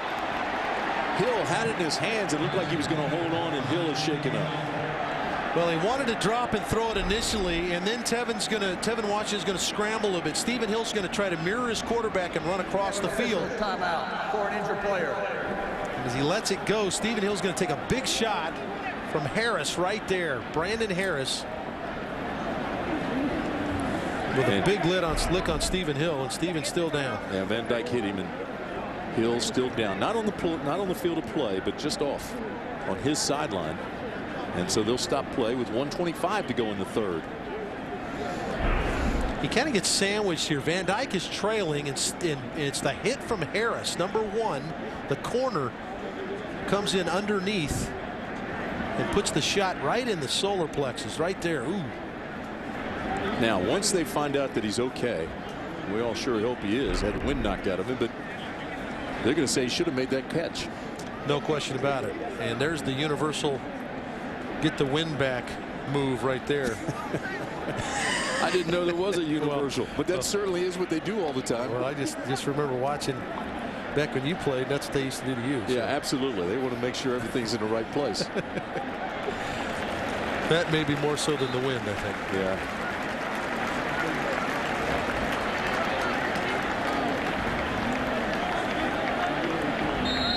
Looks like he's going to be okay. Our Polaris hardest working player of the week, Sean Bedford, center, 2009 All-ACC first team, 3.8 GPA, aerospace engineering. Guys out there splitting atoms when other guys are in the weight room. He's a former walk-on, you know. Tremendous story. And there's a tremendous catch by Kevin Cone. Kevin Cone, who broke his ankle last year, makes a fine catch there.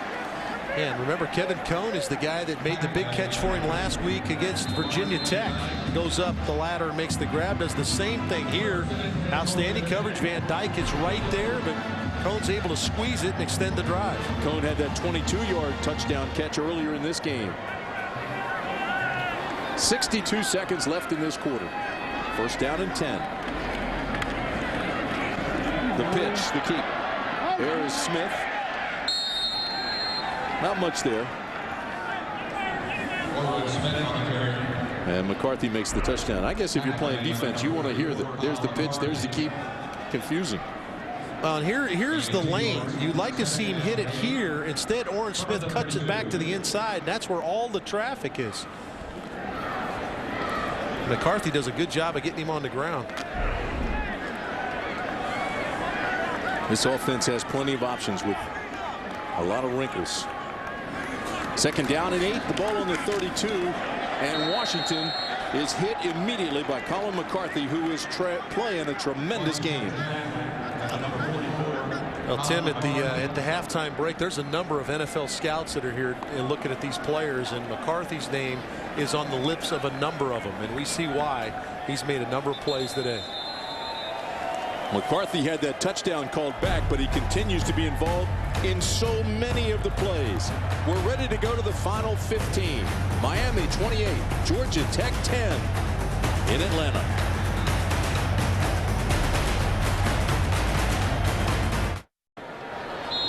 So we enter the final 15 here in Atlanta. Miami leading Georgia Tech 28-10. Has silenced the crowd. Georgia Tech 5 of 10 on third down. And they're faced with a 3rd and 8 here. Washington chased out of the pocket and won't even come close to the first down.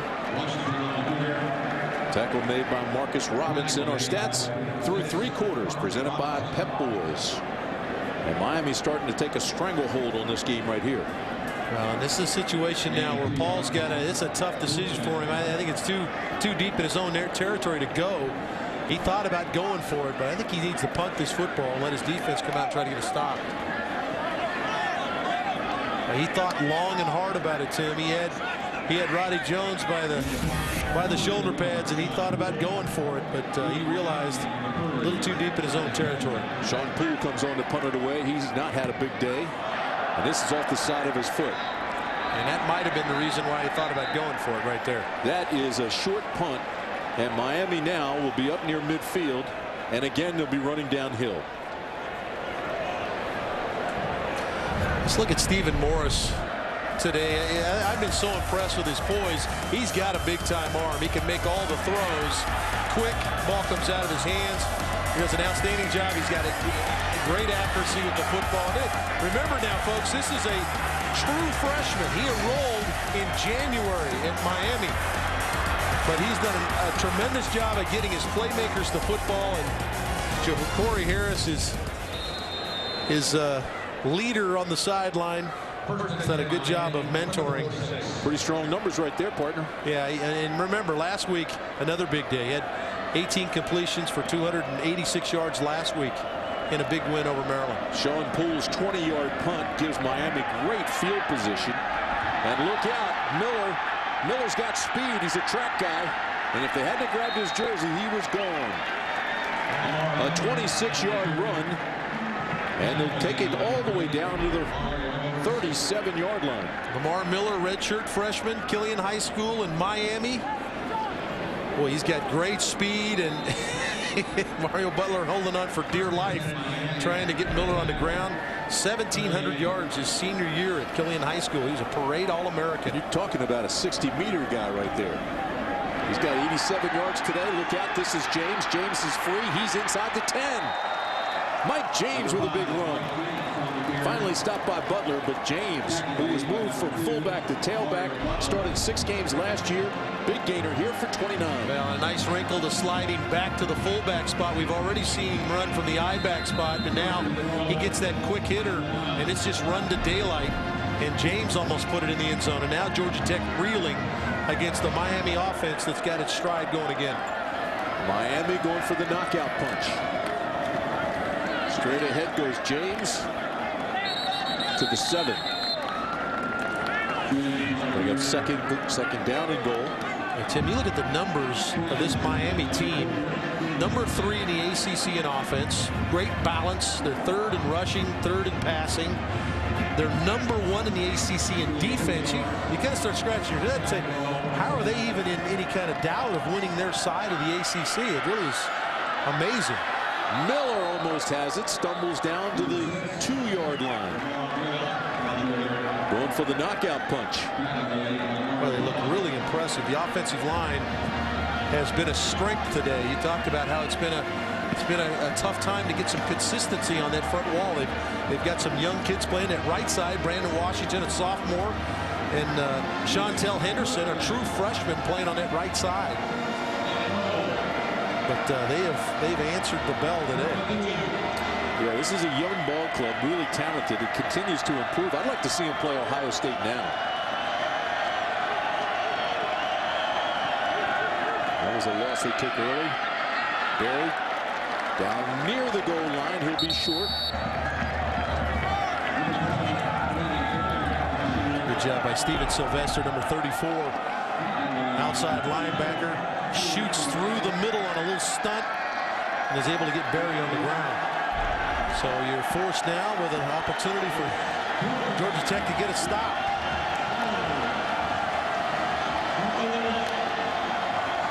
Fourth and goal. They need 1.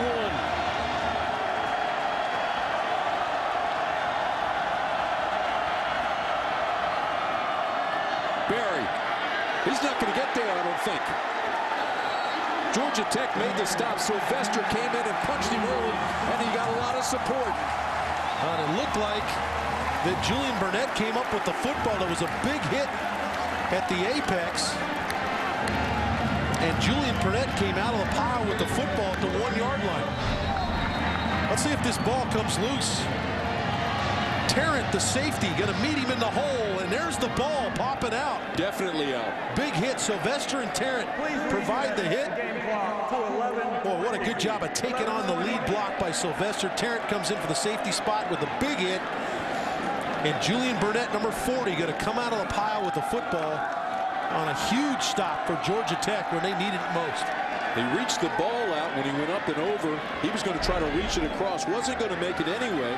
But the ball came loose while he was in the air. Let's go downstairs to Mike. Oh, you see Jay Finch at center right now. You talk about Sean Bedford, hardest working guy. He's in the locker room. He's got cramps. They do expect him back. Georgia Tech bangs the ball out, gets it across the 5, goes Anthony Allen. So they got a little room to breathe now. Well, what happens now with Finch coming in at center, he's number 50. He's in at center for Bedford.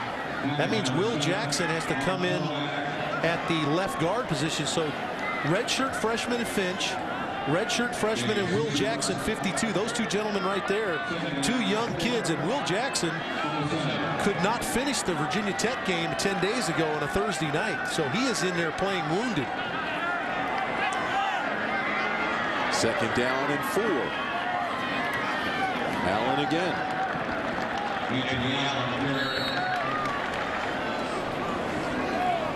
So it'll bring up third down and a long 2, almost 3. Here's your season statistics against today. Wow.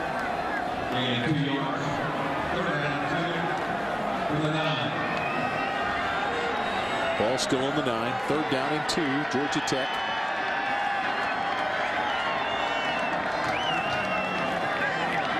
Pitch back. They're going to lose yardage. Peoples never had a chance. That was a misread by Washington. Had he given it to the dive man, he had the first.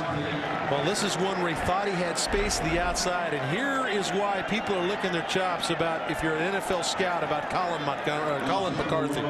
Colin McCarthy, middle backer spot, runs by the block and just completely destroys Peoples on the pitch. Everything he does is inside out, and he brings tons of leverage. Sean Poole on to do the punting. His last punt was 20 yards. The average is just over 40. Benjamin standing at the 45. He's going to get a chance to return this.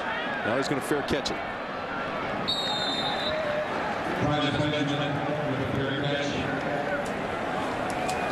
Timeout on the field. 9:12 left, and the clock now is an enemy of Georgia Tech in favor of Miami.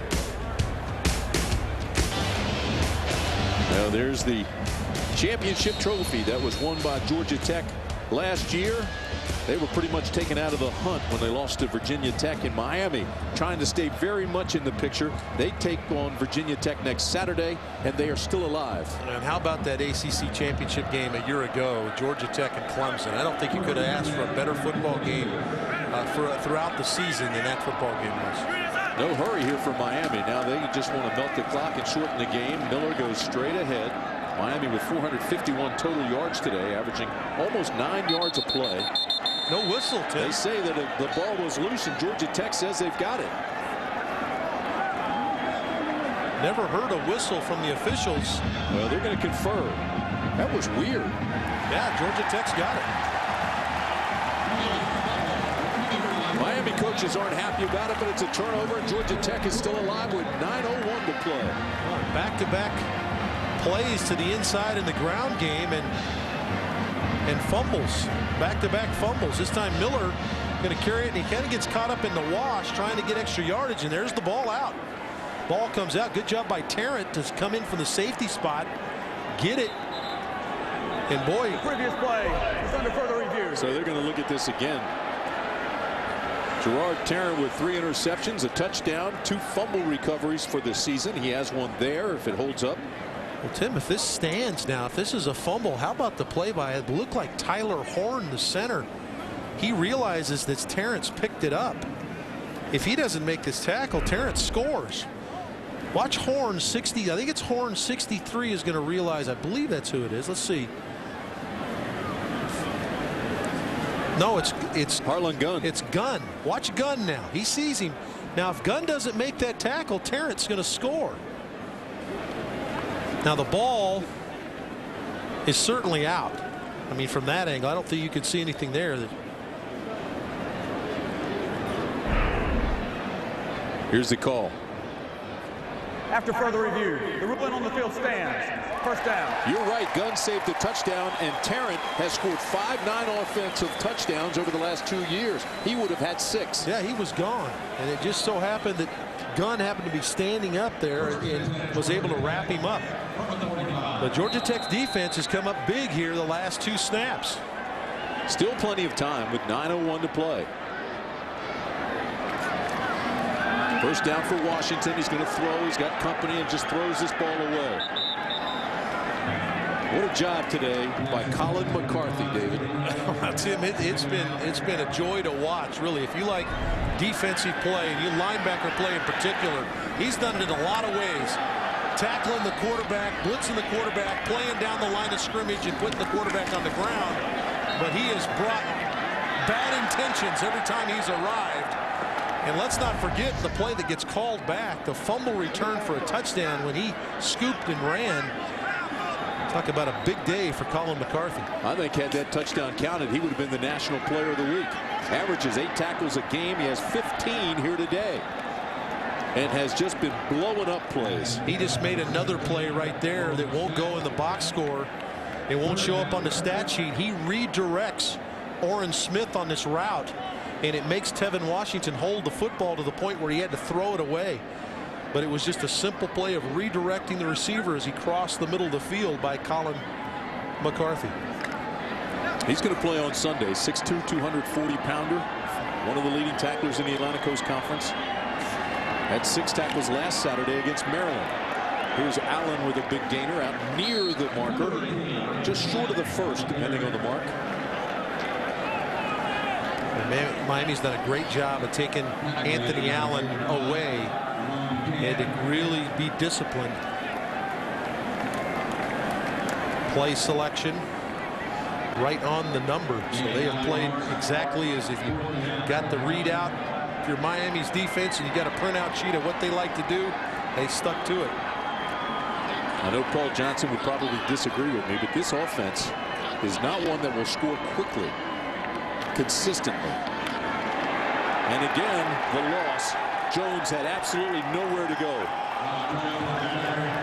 Sean Spence was there first.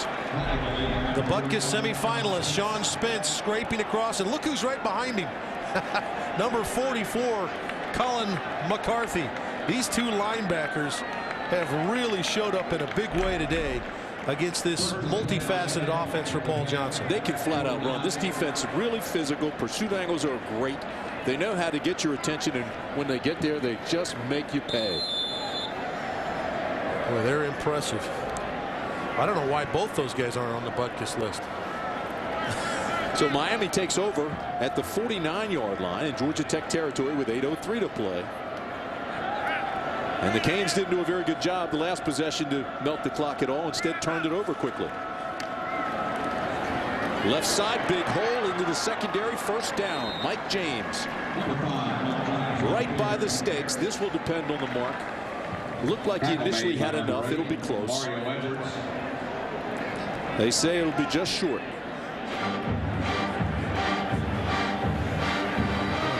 Boston College fighting to become bowl eligible in Durham today. Duke giving them all they can handle. Well, Iowa getting all they can want from the Wildcats at Northwestern. Second down and inches.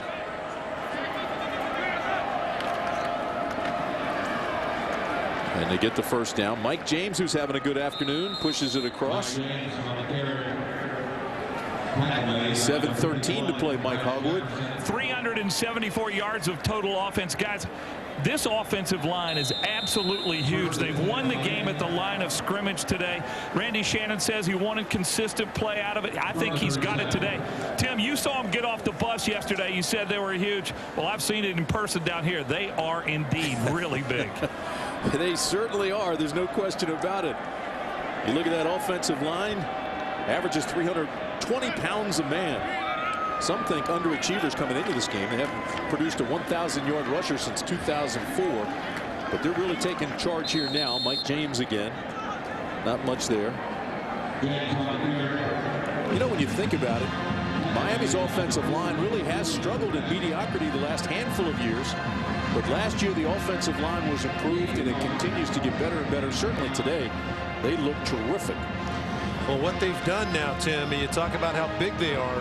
When they break the huddle, we'll see it. But they've got 5 offensive linemen on the field. They've taken the tight end out. And this group right here, those are all offensive linemen on that side of the ball. Second down and 9. Absolutely nothing for James that time. He may have lost a yard. Well, what a good job. Jason Peters, number 92. Good job of standing up at the attack. We talked to Georgia Tech coaches yesterday, and Peters has been their most consistent player down in and down out. He's done a good job of playing the run and also providing some pass rush. He's just a strong, tough player. Baton Rouge, Louisiana, Jason Peters. Just to put an exclamation point on the offensive line, it gave up 35 quarterback sacks a year ago, ranked 100th in the nation. This year, only 12 sacks in 9 games. Straight ahead, James again to the 35. 5 minutes, 8 seconds to play. Miami about to go to 7-3. And a pretty big matchup against Virginia Tech next Saturday. For Paul Johnson, back to the drawing boards. And in talking to Paul yesterday, I think he realizes that he had to reload his football team. He lost 4 great football players, all in the National Football League a year ago, or this year going in the draft. And he knew he had to reload some guys, and he's got some redshirt freshmen, and we've seen some of the young talent today. Tevin Washington, Orrin Smith, B.J. Bostic, those guys with some guys that are waiting in the wings. This Georgia Tech team is going to reload. Miami. On 4th down and 8, Miami takes a timeout. We'll take one as well. 4 minutes and 33 seconds still remain. Miami faced with a 4th down and 8 at the 35-yard line. 4:33 to play in the ball game, and the Canes lead Georgia Tech 28-10. Morris on play action, goes to the corner, draws a flag on pass interference. All over him. This is the one that's so hard on the defensive back. This is a poorly thrown football from Stephen Morris. He's just going to try to hang it to the outside, and because it's so poorly thrown and underthrown, Butler's got no chance. Pass interference. Defense number 2. 15-yard penalty. Automatic first down. Tommy Streeter, the wide receiver, is 6'5", 210 pounds. This was a mismatch, and he couldn't get back for the football. And see, the ball is grossly underthrown here, and Mario Butler has a tough time relocating the football because receivers gearing down for the football, and just a tough scenario for him there. But he did get into the receiver. It is a good call. Miami 4 minutes and 26 seconds away from getting their 7th win of the year.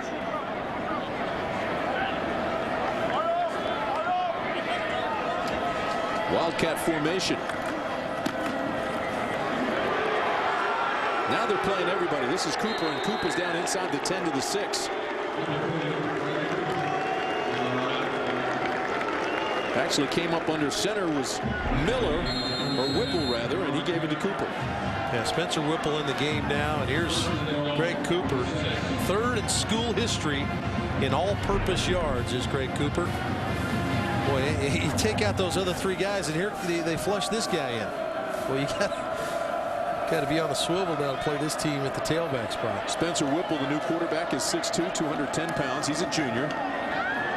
And he gives it to Cooper. Keep in mind, Cooper was the leading rusher of this team 3 straight seasons. He's recovering from major knee surgery that he suffered in the Champ Sports Bowl against Wisconsin.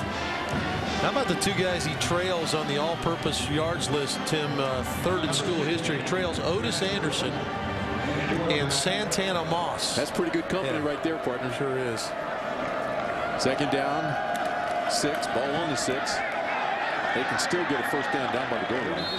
But correction, it's 2nd and goal. Patrick Hill, the ball carrier, as we come down the final 3 minutes and 13 seconds.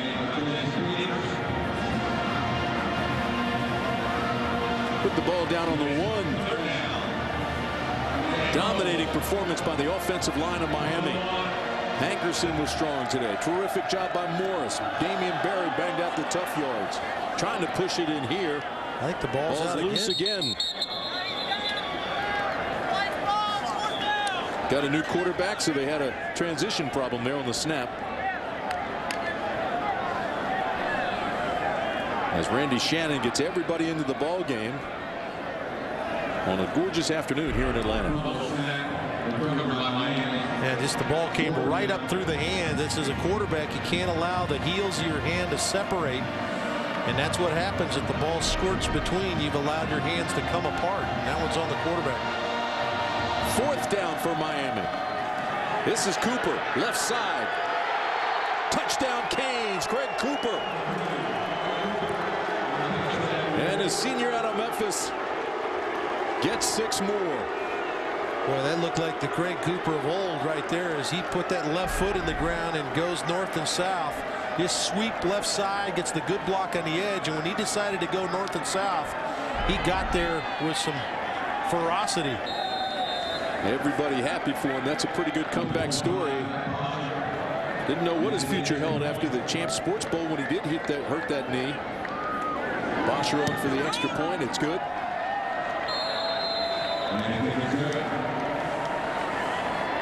35-10 Miami. We'll be back.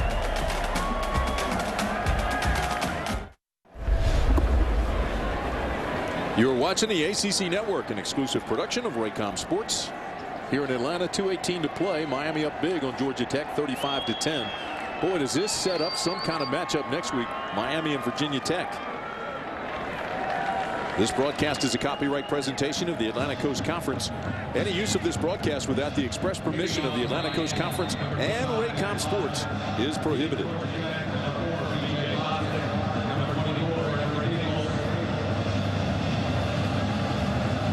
Five touchdowns by Miami today. 5 different players have scored.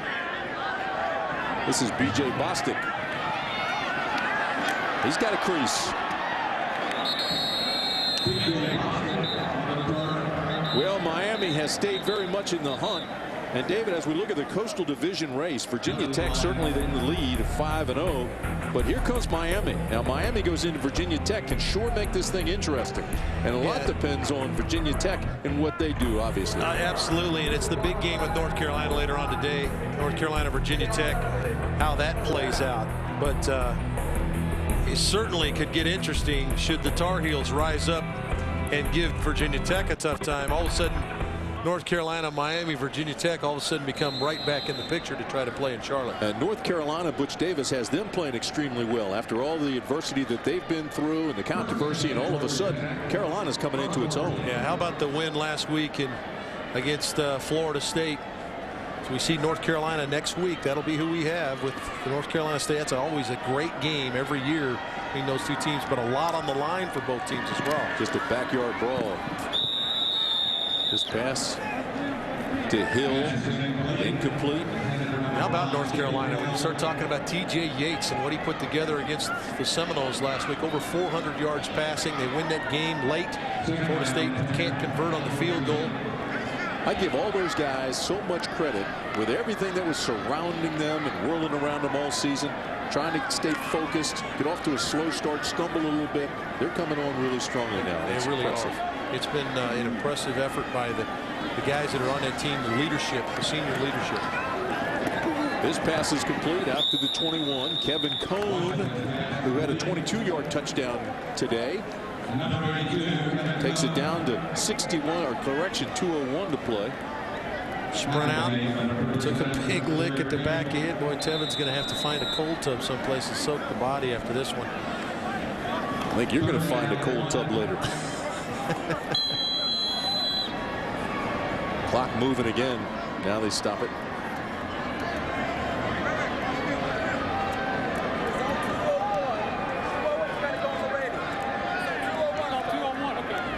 So they're going to push that clock back to 2:01. Shouldn't have been rolling. 2:01. The clock properly started on the signal and will start again on the ready for play.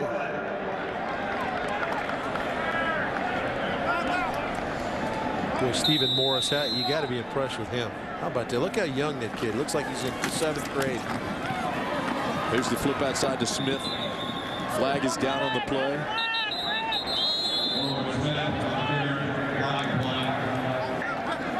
Pushing it back. Georgia Tech picks up the first down on the option play to Oren Smith, and it has to come back because of an illegal block in the back. So now they have to reload here. Now 3rd and 7. Washington on the quarterback draw, steps up, has some room, has the first down. Still on his feet. Washington continues to move across the 40 and up to the 45-yard line. They'll mark it at the 46 before he's finally knocked out by Jared Campbell. A gain of 28 yards. Boy, he does a good job of running behind his pads. It's not a big kid now, 6'1", 205 pounds. He's got some quickness, and he has some good top-end speed. And see how the pads drop. He runs through a lot of tackles. Really, he's been impressive today. I thought he did a nice job of playing the quarterback spot. I don't think he got enough help around him, but he certainly did some good things on his own. He's well over 120 yards rushing now. Here he is again, stumbles coming out of the center and overthrows the intended receiver, who was Melton. Stops the clock with 1:25 to play. You know, we were talking about the Coastal Division. How about over in the Atlantic Division? That is an old mess over there. You still have a wide open race. Well, if you're an ACC football fan, this is amazing. When you start talking about Florida State sits on top, but the two teams that hold their own destiny is Maryland and NC State, because they get an opportunity to play. Remember, NC State already has the victory over Florida State, and Maryland plays Florida State in a couple of weeks. NC State plays Wake today, and the Wolfpack heavily favored in that game. Meanwhile, Maryland plays down in Charlottesville, and that's a dangerous game for Maryland. Maryland historically has not played well in Charlottesville. Well, how about how Mike London has the Cavaliers playing? They beat this Miami team after what we've watched today. How about that effort by Mike London's crew to beat this Miami team on their field a couple of weeks ago? Unbelievable. I had to watch the tape to believe it. I mean, this is probably the most talented team individual players in the ACC, Miami. Yeah, and that's what we get whenever we talk to coaches. They say, hey, have you seen that crew down in South Florida? Al Gross says if you grade a team on how they look and how they dress, there's no contest. It's all Miami. And we talked about two young quarterbacks that were going to play today, and we've talked about Stephen Morris, and he's been outstanding. But Tevin Washington, I think, really has answered the call. He's over 100 yards throwing the football. Remember, they just mixed the pass game in to try to help facilitate the run. You see a nice job there throwing the football, and he's over 130 yards on the ground today. Here's the toss back to Smith. Smith's got room. Down inside the 30, still on his feet, inside the 20 to the 15. No quit in Georgia Tech. Now, this is a young kid they're going to watch run the football here for the next couple of years. Oren Smith, he's been impressive. Had the one play where he didn't aggressively get on the fumble, which I think, if you look back at a Tech perspective, was a monster play in the game. Going into the end zone, didn't get on the football, but Oren Smith is another young player that's going to be here for a couple of years. Georgia Tech does a clock play to stop it at 47 seconds. Knowing they can't win the game now, but they still want to gain some pride, get another score on the board. Oren Smith came into today right there, number 17, came in averaging 11.6 yards a carry. Randy Shannon has emptied his bench, has everybody playing. Washington throws, incomplete, should have been caught inside the 5. These are the kind of plays, Tim, as a quarterback that you need guys to make. Okay, it's not a perfect throw from Tevin Washington, but you've got to go down and catch the football for him. Even if you slide on the ground, make a catch for him. That extends drives. It gives the quarterback confidence. There's a lot attached to a play like that. Daniel McCain had it in his hands. You're exactly right. Should have made the catch. 3rd down and 10 now. 41 seconds remain. Clock not a factor. Washington just trying to get on the board. Throws underneath. Incomplete again. That one intended for Tyler Melton, but it draws a flag. Yeah, it looked like Ryan Hill got in a little bit early there on Melton. Kind of changed his body. We'll be able to see that on the replay, as his body gets distorted a little bit because Ryan reaches in and pulls on him just before the ball arrives. How about this defense allowing only 5 touchdown passes coming into this game? Pass interference on the defense. The ball be placed in the spot of the foul. Automatic first down. Well, watch the body now. If we can see the back end of this play, just right at the end of that, just turned the body. Here's the ISO shot. Just reached in with the right hand. See, grabbed the arm. Just kind of turned the body just a little bit, and that's what the official saw. Yeah, this is a tough red zone defense now. Pitch outside, looking for the end zone. Can't turn the corner. Down at the 5. Embry Peoples, the ball carrier. Ray Armstrong coming up from that safety spot to help make the play. He's had some injuries, plagued with injuries. He's third on the team in tackles, but up the strength now, going to reach up, pull him down with the left arm, get him on the ground. This is a defense, Tim, coming into today, number 2 in the country in allowing touchdowns in the red zone. Once you penetrate that 20-yard line, only 38% of the time do you come away with a touchdown. That's second in the nation. And number 1 in pass efficiency defense. Ray Armstrong, you mentioned, has been banged up. He's got that sore knee. The coaches were telling us he had an MRI. They still can't find anything wrong. He still has a sore knee, but he's just strapping it up and going. Yeah, he's a tough kid. Kid that played quarterback and safety in high school. Intelligent player. Seminole High School in Florida. Sanford, Florida.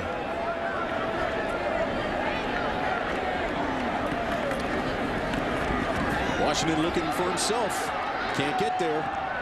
Ball's loose. Still alive. And Georgia Tech gets it back.